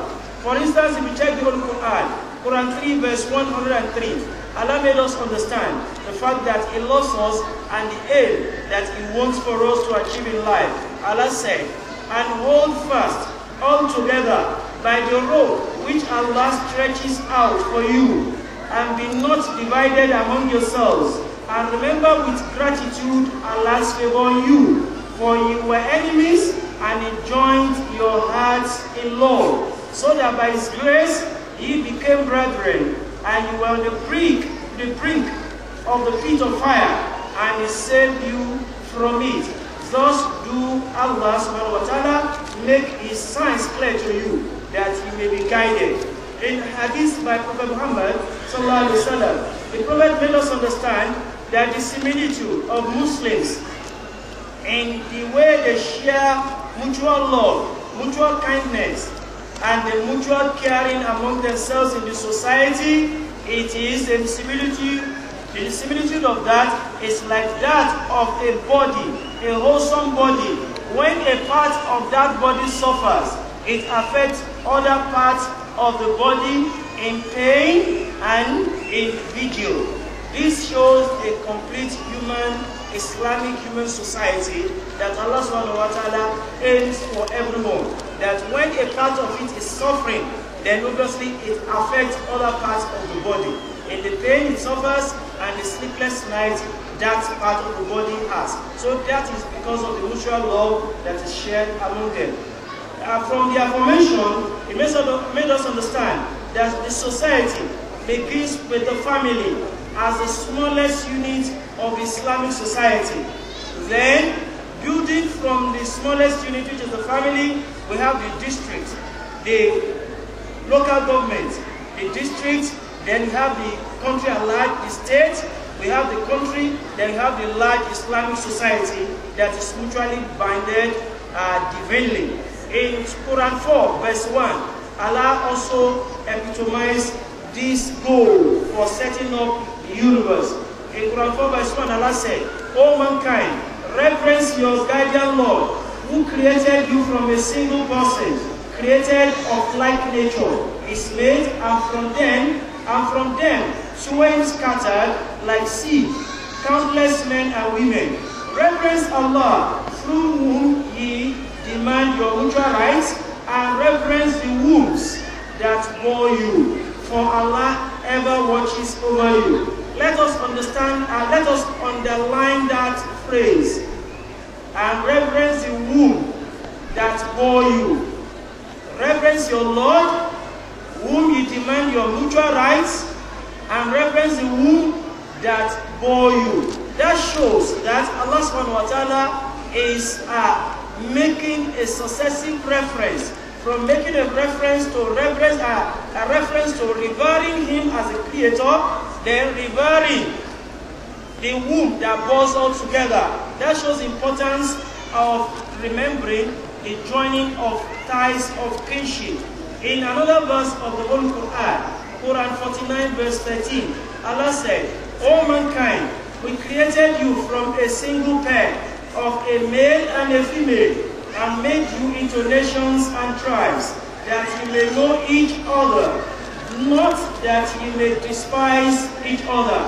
Verily, the most honored of you in the sight of Allah is he who is the most righteous of you, and Allah has full knowledge and is well acquainted with all things.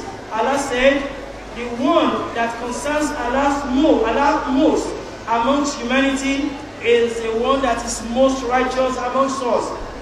And Allah subhanahu wa ta'ala has created us the way He has created us from male and female, that we should know one another, but what Allah is after is the fear of Allah. In the hadith of Prophet Muhammad sallallahu alaihi wasallam, the Prophet also said, O mankind, your Lord is one, your Father is one.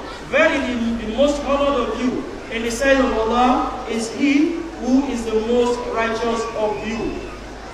When you look at the Holy Quran as well, Surah Rahim, Quran 13, from verses 20 to 25, Allah explicitly explained the progression or the procedures or those things Allah subhanahu wa ta'ala have prepared for those that joins the ties of kinship and for those that breaks the ties of kinship.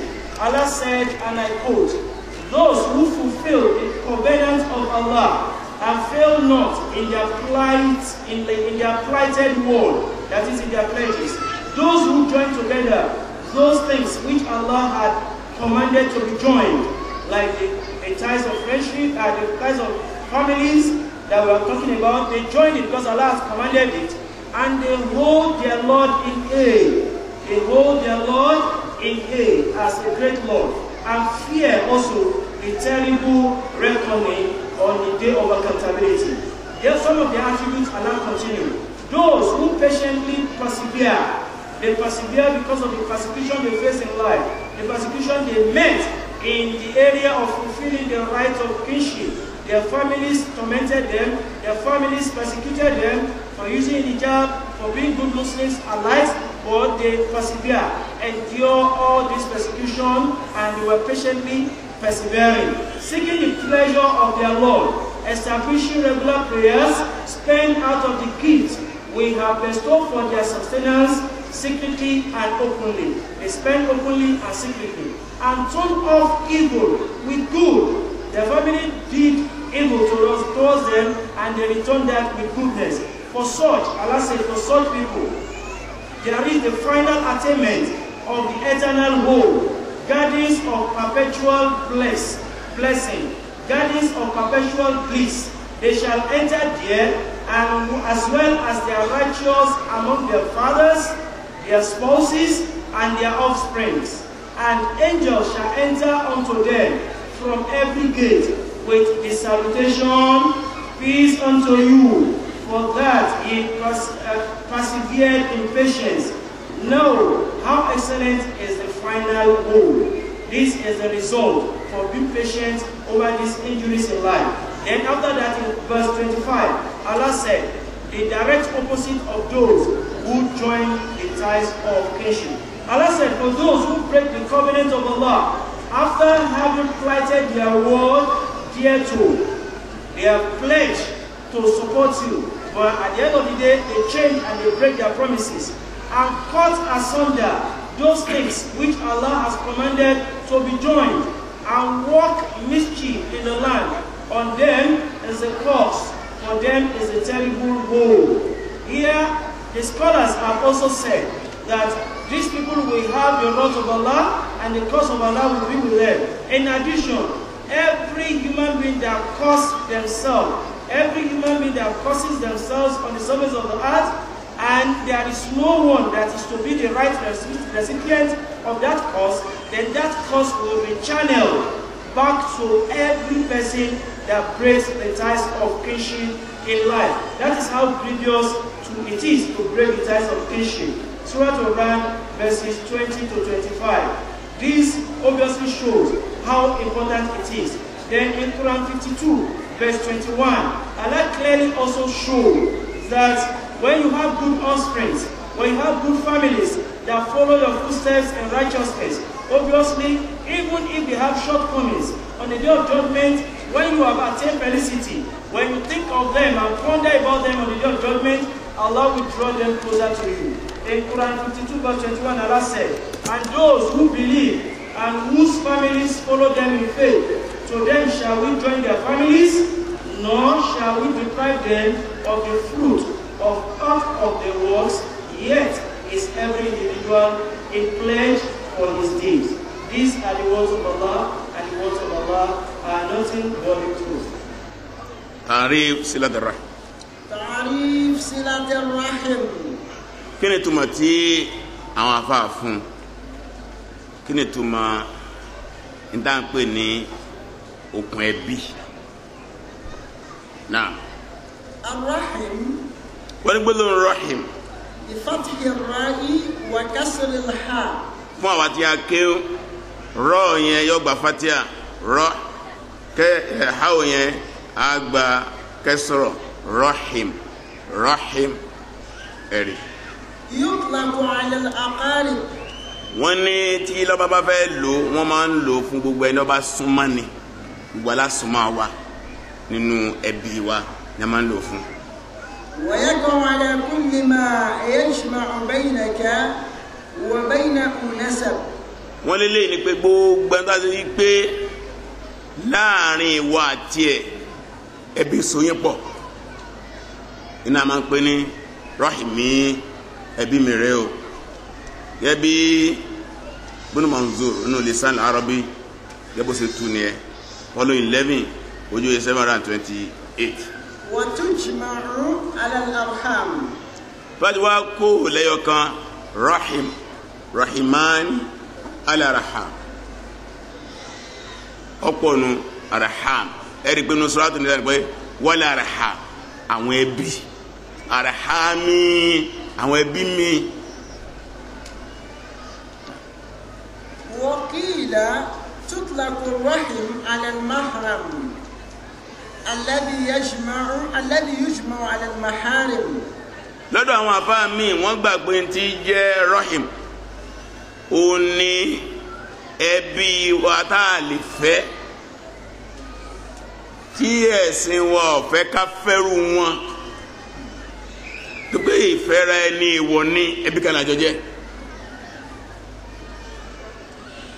àbúrò ìyá mi nìsín lóbìnrin àbúrò bàbá mi lóbìnrin mi ò gbọ́dọ̀ fẹ́ wọn. wọ́n gbà pé irú bẹ́ẹ̀ náà ń pè ní ẹbí.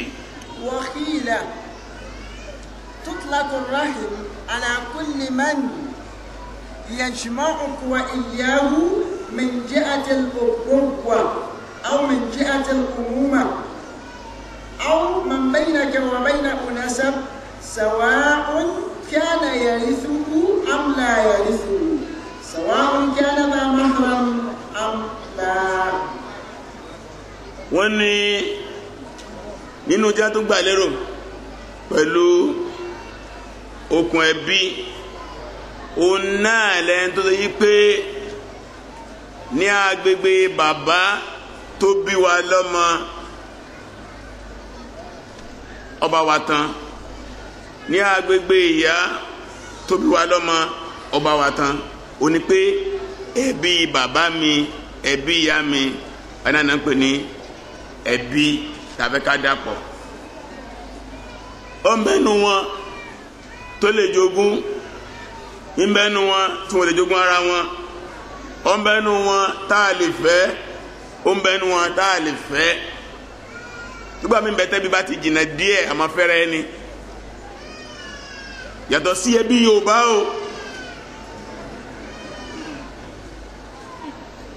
àyàfẹ́ àwọn àyè kọ̀ọ̀kan irú fámìlì tèmi nísìn àmọ́ fẹ́ràn wánú ẹbí. mo ní àǹtí tó jẹ́ ìyàwó bọ̀dánù ó wà bẹ́ẹ̀ lọ àwọn máa ń ṣe bẹ́ẹ̀ ẹ̀sìn wá sí gbà láàyè ìlọ́jẹ́ kí Fatima fẹ́ ta ni.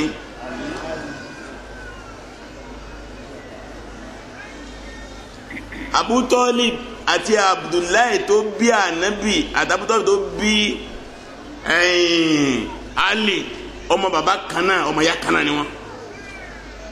bẹ́ẹ̀ kọ́ a sọ̀rọ̀ gbéyàwó lẹ́nu. ṣùgbọ́n lẹ́yìn Yorùbá yẹn bá dẹ́rú ẹ̀ wò wọ́n á sun ẹkún yẹn tójú wọ́n á lọ bẹ̀bí jẹ́ o Sákírù ó ti tu ẹbí o wọ́n ní Bàṣírà ó ṣe léyìí tán aláyé mi kọ́ lẹ́fẹ̀ẹ́ yìí láyé nǹkan ó sì láǹfààní tí ń ṣe kì í jẹ́ kí tọ́láàkì pọ̀ ngbẹ́fẹ́ jù sí ibẹ̀ bí kan náà ní talẹ́fẹ́ kọ̀ fún máa bá yín náà ni kì í jẹ́ kí ìran sọnù kì í jẹ́ kéèbù wọ̀ inú ìran wa níta bá ti ń bá yín gẹ́gẹ́ náà máa bá lọ ẹ̀rẹ̀ lómi wọ́n yé sólè ìyàwó ní afẹ́jà fi dikini wọ́n yé dẹ́tẹ̀ inú ìran wọn obìnrin náà lọ́fẹ́ náà ti kíni kò sí wárápá inú ìran wọn ìyàwó ní afẹ́ ọkọ ní náà ti kíni ọlọ bẹ́ẹ̀ lọ odidi ọ̀rọ̀ kan níbẹ̀ yẹn tamade babu zawaj ntí jẹ́ ẹbí ọ̀nà nìyẹn ní ṣókí ẹni àjọ tán ní abala bàbá wa ẹni àjọ tán ní abala màmá wa ó mọ̀ pé ọmọnìyàn yóò máa dẹbi pẹ̀lú ọ̀nà mélòó ọ̀nà míì tó wá jẹ́ ọ̀nà ẹlẹ́ẹ̀kẹta a kì í pè ní ẹbí mi nínú ìdájọ́ ẹ̀sìn ṣùgbọ́n nínú ìbálò ẹbí ni yìí làwọn bá sọ yìí pé gbàdán sọ tó mọ ẹbí wọn sọ bá yìí pé. amma aqaribu zawja. wọ́n gbọ́ àwọn tí wọ́n súnmọ́ ìyàwó ẹni èmi nísìn mo níyàwó méjì àbáṣà yìí ní ẹyọ kan àbáṣà náà ní ẹyọ kan péré.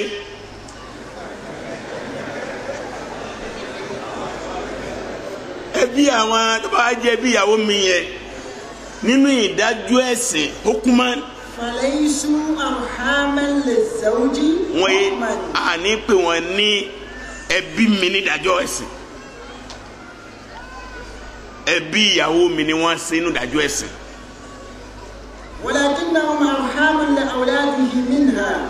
wọ́n gbogbo àwọn ọmọ tí ìyàwó yẹn bá bí fún mi ẹbí wọn nìyẹn, àwọn ni wọ́n máa jẹ́ ẹbí nínú ìdájọ́. bẹ́ẹ̀ náà lèmi náà síyàwó mi irúbákan lọ́jọ́ rí. wa aqaribu zawj. bẹ́ẹ̀ náà làwọn alásùnmọ́ ọkọ àwọn ẹbí ọkọ. laysu arhaman lizawja hukman. wọn kì í ṣe ẹbí ìyàwó nínú ìdájọ́ ẹ̀sìn. wa ma'a dhalika. báṣọ wa náà kì í ṣe bí ara wọn dájọ́ ẹ̀sìn ṣùgbọ́n kankan bẹ tó jẹ́ ọ̀ranyàn. fayanbaghi al-ihsanu ilayhim. ọ̀ranyàn ní tí n bá jẹ́ ọkọ rere tí mi sọkọ bú àwọn ẹbí ìyàwó mi ilé bàbá ẹ̀ ilé ìyá ẹ̀ mọ́kò ṣe dáadáa sí wọn. bẹ́ẹ̀ náà níyàwó mi tí ẹ bá ṣe ìyàwó bú àwọn ẹbí mi nílé ìyá mi àwọn ẹbí mi ilé bàbá mi ọkọ̀ sí dáadáa sí wọn. la'anna dhalika min husni al-'ishra bayna az-zawjayn. torí pé léyìí tá à ń sọ fún wa yìí ó wà nínú tí ọkọ àti gbọ́dọ̀ fi bára wọn lò tá a bá ti fẹ́rẹ̀ ẹni nínú ìbálò rere ni pé kíyàwó mi bẹ́bí mi lò dáadáa kémi náà bẹ́bí ẹ̀ lò dáadáa. ó wà nínú ètò ìgbéyàwó òfin ìgbéyàwó láàrin àtọkọláya. òun ni ìyàwó tí mo fẹ́ ló sún ẹbí ẹ mọ́ mi, èmi náà tó fẹ́ ló sún mi mọ́ ẹbí ẹ̀. síbẹ̀ làwọn ṣe léni ẹ̀dá ẹ̀fẹ́ yàwó tán tẹ́ kọ̀yìn sẹ́bí ẹ̀yin náà tẹ́ lọ́kọ tán tó pé èbú nìyà ọkọ bẹ́gbọ̀n ọkọ bá wá ọ̀daràn àṣẹ Islam. lẹ́yìn náà kò tán síbẹ̀ yẹn o. wa min asbabi ziyadatil ulfa. wọ́n ní bákan náà tí èmi bá ń ṣe dáadáa sí ẹbí ìyàwó mi ìyàwó mi ọmọ nífẹ̀ẹ́ mi sí abẹ́ẹ̀kọ́ ni bóun náà bá ń ṣe dáadáa sẹ́bí mi èmi náà ọmọ nífẹ̀ẹ́ rẹ̀ sí. káwọn ẹbí mi wá mi ò sí nílé àwọn ìyàwó dáná fún wọn, wọ́n jẹ wọ́n mu wọ́n sùn wọ́n gbádùn wọ́n tó ń lọ wọ́n dẹrù fún wọn. wọ́n ní Ustadh ọlọ́run fẹ́ níyàwó rẹ̀ wọ́n mà tọ́jú wa o. níbo lọkàn mi ó wá sí ìyàwó yẹn.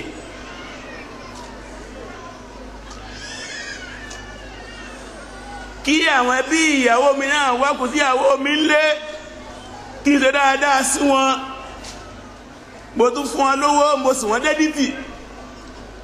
ẹ máa ní olùsèbá ọkọ ẹ ṣe nǹkan fún wa mọ Abdullahi èèyàn lọkọtọ fẹ́ bóun ni ẹ̀mí ìyàwó mi ó ṣe rí sí mi.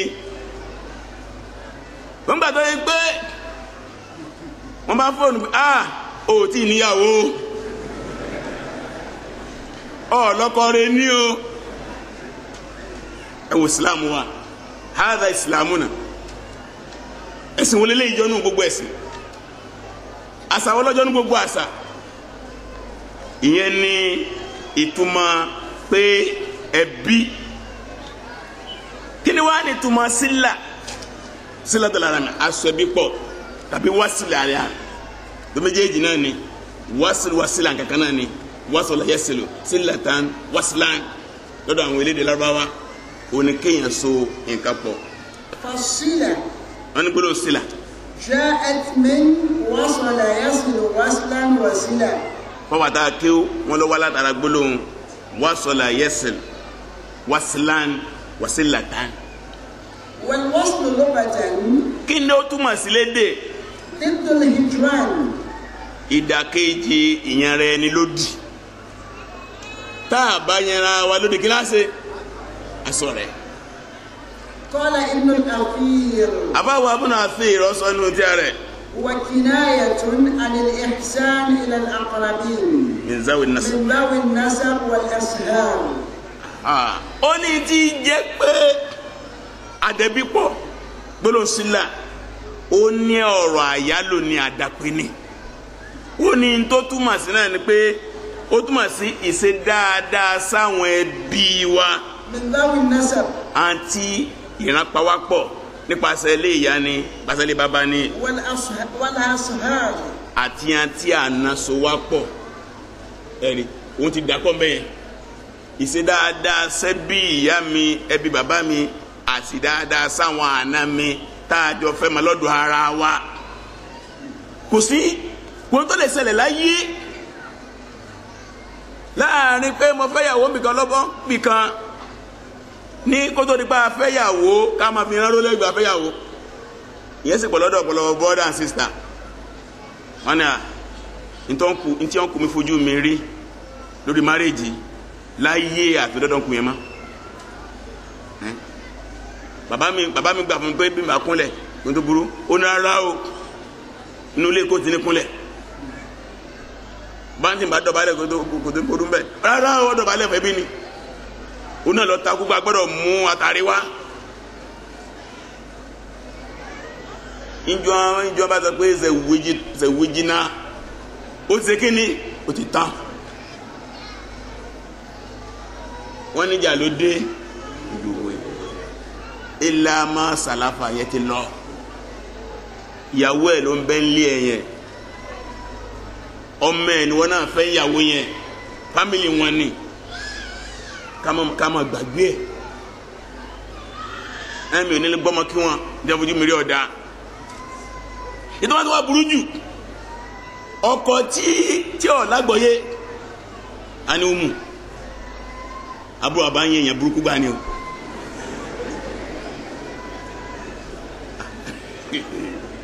ọ̀daràn ọkọ nù kírímínà ó tún rán ìyàwó ẹ̀ sáwọn ẹbí ẹ̀ tágọ́ náà ní àfà mi ò jẹ́ láìkí bọ́dà yẹn rárá ó ti lé jù kò bá nǹkan mú ọ̀rọ̀ ọ̀dùnnú ọ̀rọ̀ ọ̀tùnú láàmà sọ fúnra wa náà. والعطف عليهم ورفق بهم. wọ́n nínú dá a máa ṣe fún wọn a máa ṣàánú wọn a máa fi pẹ̀lẹ́ kùtù bá wọn lò. والرعاية لأحوالهم. a sì máa béèrè kí ló ń ṣẹlẹ̀ sí wọn ní àwọn ọ̀nà tá a lè gbà máa kí ló ń ṣẹlẹ̀ sí wọn. وكذلك إن تعدوا أو أساءوا.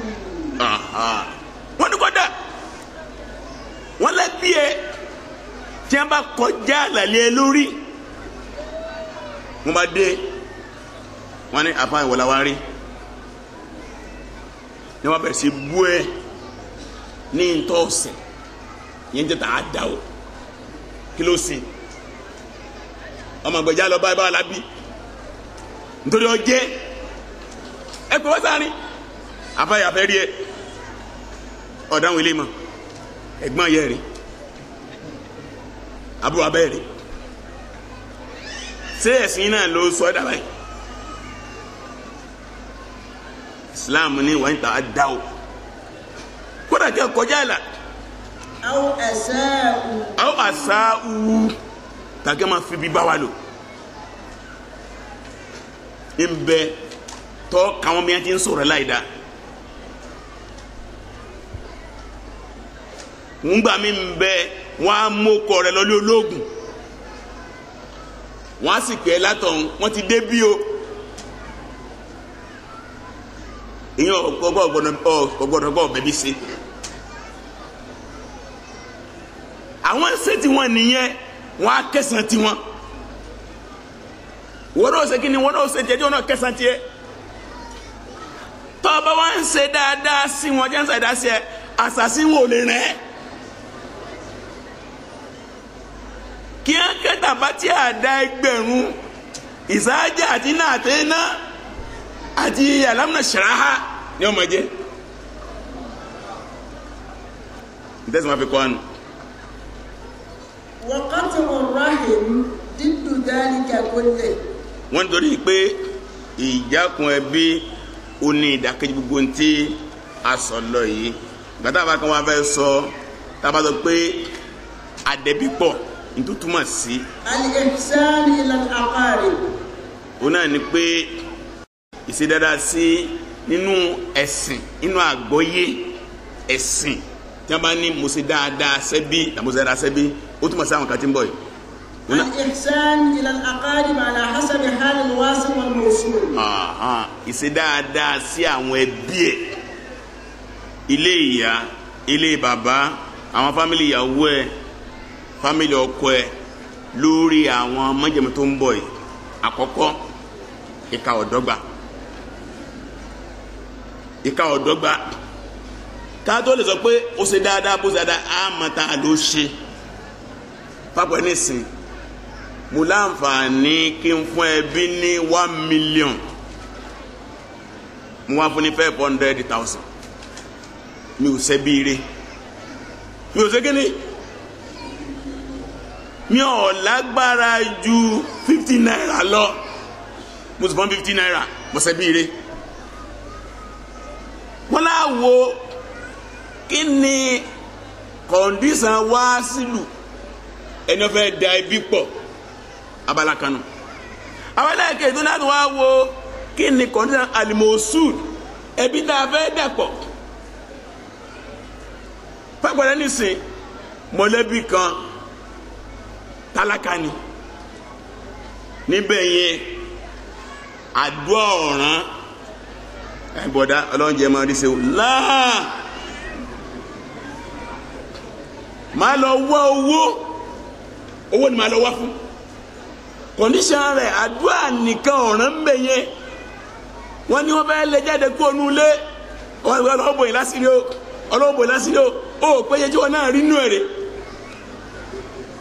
gbogbo ẹ̀ náà láti wò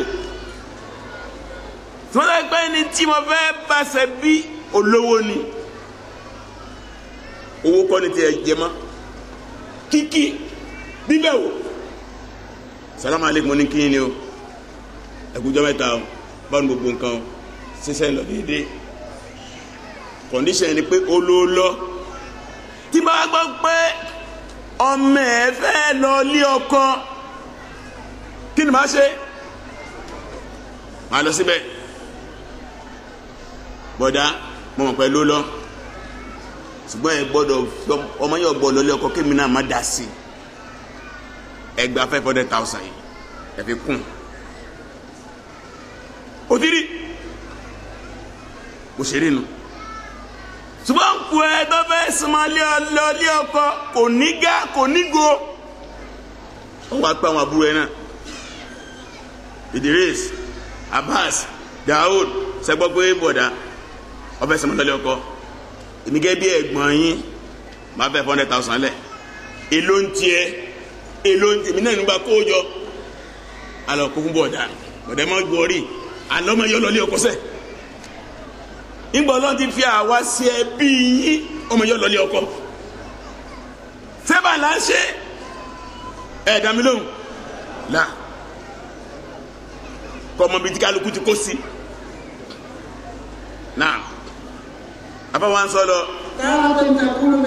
wọ́n nígbà míì mẹ́ta wọ́n fẹ́ da ẹbí pọ̀ owó la fi dà pọ̀. nígbà míì ń bẹ á lọ ṣe nǹkan fún wọn ní khidma á rẹ̀ dà service nǹkan yìí ìrìn ẹsẹ̀ lọ́gbà ìlà fi dà pọ̀ owó ọ̀ka. ìgbà míì á lọ bẹ̀ wọ́n wò ní. ìgbà míì kíkì ni. ìgbà míì ń bẹ títújú ká ni ẹ̀rín alájì ìpínlẹ̀ mẹ́ta ẹ̀lẹ́ tẹ́ dáadáa ni kùtìrí ti pẹ́ ẹ ti pẹ́ kẹ́ tó máa wá sọ́dọ̀ wa tí wọ́n dé salamu alaikum alaikum salam ọ̀daràn ẹbínú ẹ̀ nígbà mí ń bẹ ìmọ̀ràn bọ̀dá mi ò lè gbá kẹ́ ẹ sí bẹ́ẹ̀ sí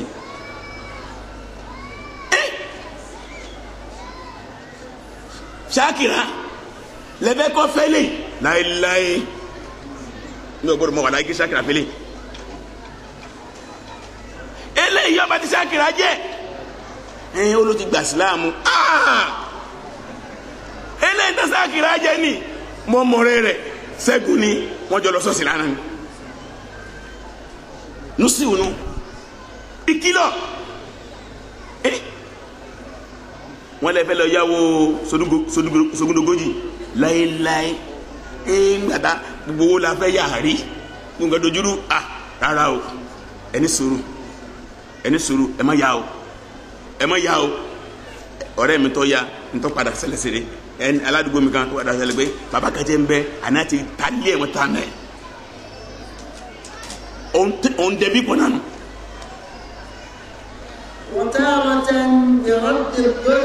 nínú ẹ̀ oníkọ́ bá ẹbí kọ́yà salamu aleykum ilẹ̀ mi tí mọ̀mọ́ra wọ́n ti gbà ó aláàjì kò sẹ́ni tó bẹ́ẹ̀ wọ́n bí wọ́n dá ànàtàbí owó wọ́n gbà lẹ́yìn síbẹ̀ mọ̀ pàápàá ni mí tàfà ọ̀tọ̀ lẹ́yìn náà àwọn lọ́ọ̀yà mi ń bọ̀ ní kọ́bọ̀ tẹ́ san ibi wo ilẹ̀-ẹjọ́ tẹ́ kó sọ́dọ̀ mi ẹni màá kó fún lọ́ọ̀yà mi ní bàbá gbalẹ̀ rẹ̀ padà lọ́dún zulimunu tàbí ní ìsìn òsínlẹ̀ ní wàá lẹ́nìkan ná àbúrò yẹ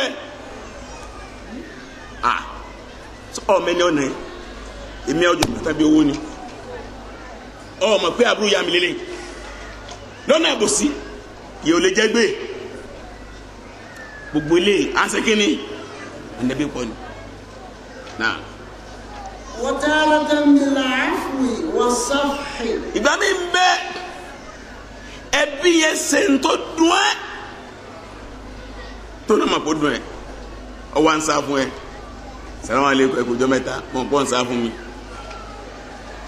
mo ti yá fi ẹ mo ti forí jìn ẹ má sá fún mi má sọfún òní ẹ wọlé àfọ ká yá fi ẹ ká fi fọlọ.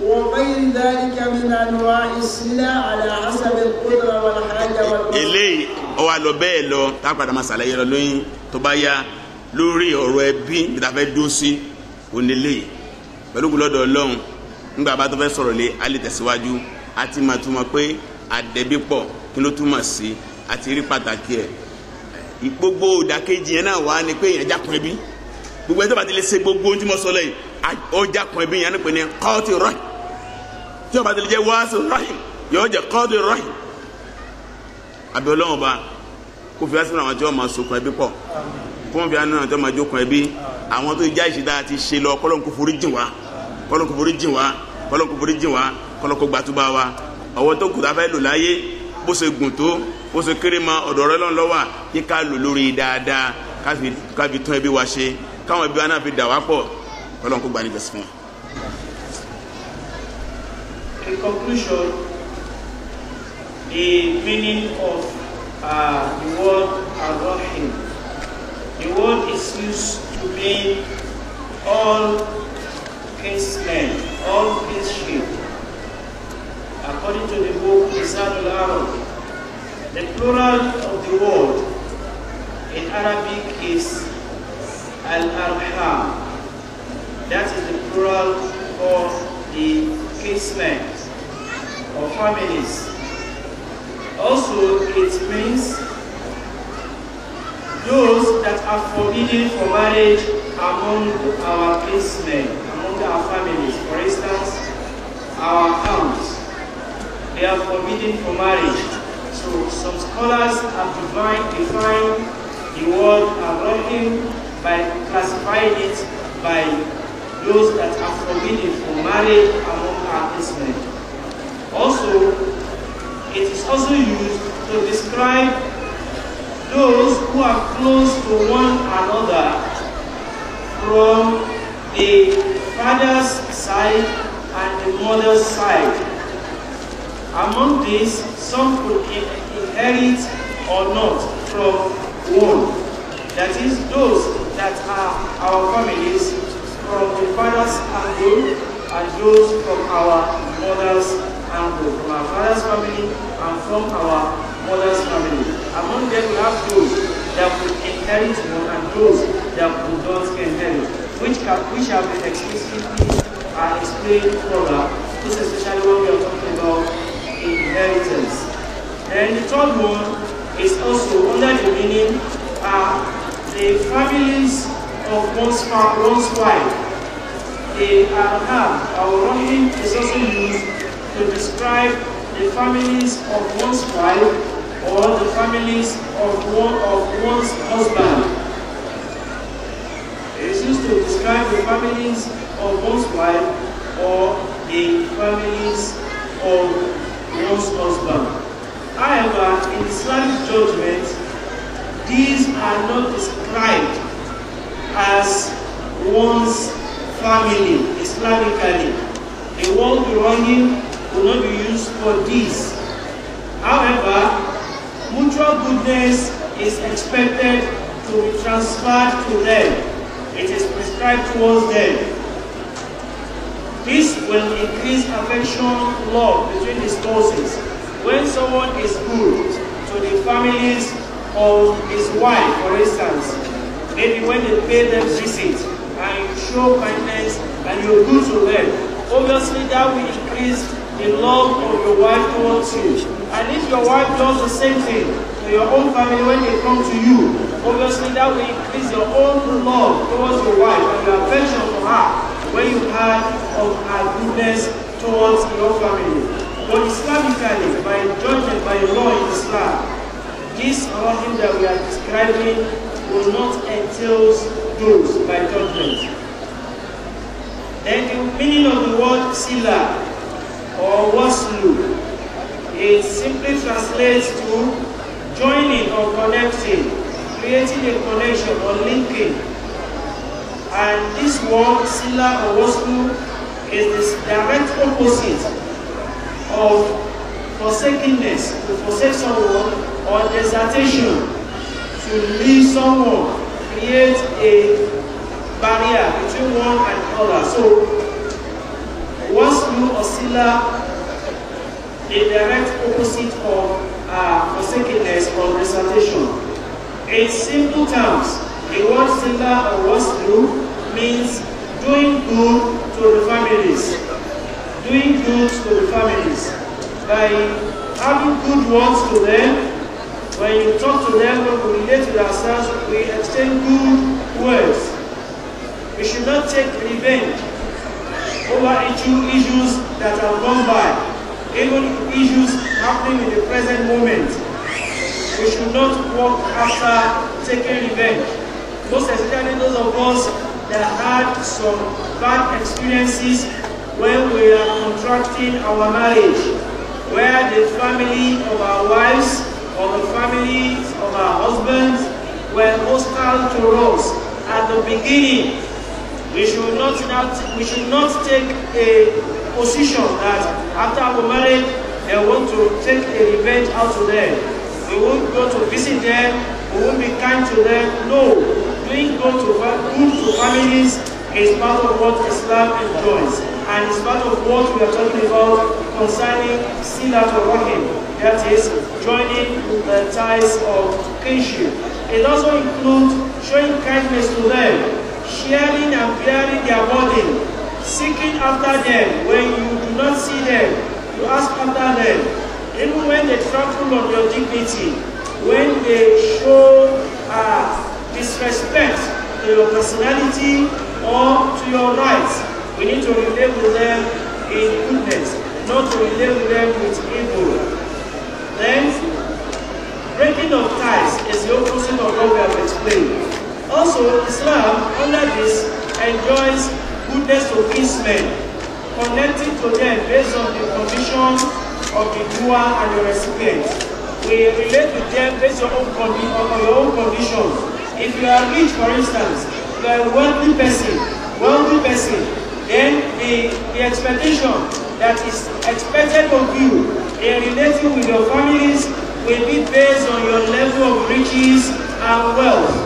If you are capable of doing good to them, by giving them a looking sum of 1 million naira for any issue they need to solve out of their own predicament. You should not reduce that to say 100,000 or 200,000 because Allah has endowed you with that blessing. Then in the same way, someone that has just 500 naira to spend and the capacity of 500 naira, then he has done that. Then obviously that person has done what is expected of him. So what we are saying in this order is to relate with them with the way Allah subhanahu wa ta'ala has blessed you. Some of our members, our families, at times require finances to solve their problem. In those things that you need to share with them your finances, support them with cash, with money. Then don't go there with barrenness. Don't go there with empty-handedness. Don't go there with words of mouth alone. It will never suffice in the sight of Allah, neither in the sight of men. Then also, there are situations whereby what is required is the goodwill. That person in question is a well-known personality. So if you are adding your own 100,000 naira to him, it does him no good. But it will be good of you to show goodwill. Visit him on the occasion he's planning for, plan with him, assist him, be there on time for him. This can count even more than giving someone riches and wealth. Then share visitation. There are situations whereby what our families require is just visitation. Please, don't deprive them of this visitation. At some instances, they require your salutation and greetings over the phone, through text messages, through the social media, through direct visitation. All these, you must not deprive them of those. Then your concern, then at times it requires being cheerful to them. Wear a good look when you are with them. These are some of the requirements. And at some other times, it requires good advices on different occasions. You discover that his daughter is getting attached to someone you know is a Christian, and they are deceiving and they have packaged it that this person is a Muslim. Obviously, you are aware of that. Keep in your advice, expose the gimmick, and give them the guidance over the issue. It pays at times even more than riches and wealth. Then you ward off evil from them. You know that there is a looming danger for them. Maybe his property has been trampled upon or has been coveted by someone else. Then you have the capacity. You can challenge that advances in court. You have the personnel, you have the resources to assist such person. Obviously do that. What of cheating, injustice, and things like that towards them. And in the end, overlook their mistakes, overlook their shortcomings. Obviously, no man is born infallible. Everyone can commit mistakes. Take them in that order and overlook their mistakes. These are some of the advances or requirements that our families require that can bridge the gap that is so wide apart over the years. May Allah subhanahu wa ta'ala guide us aright, assist us to uphold this meritorious act.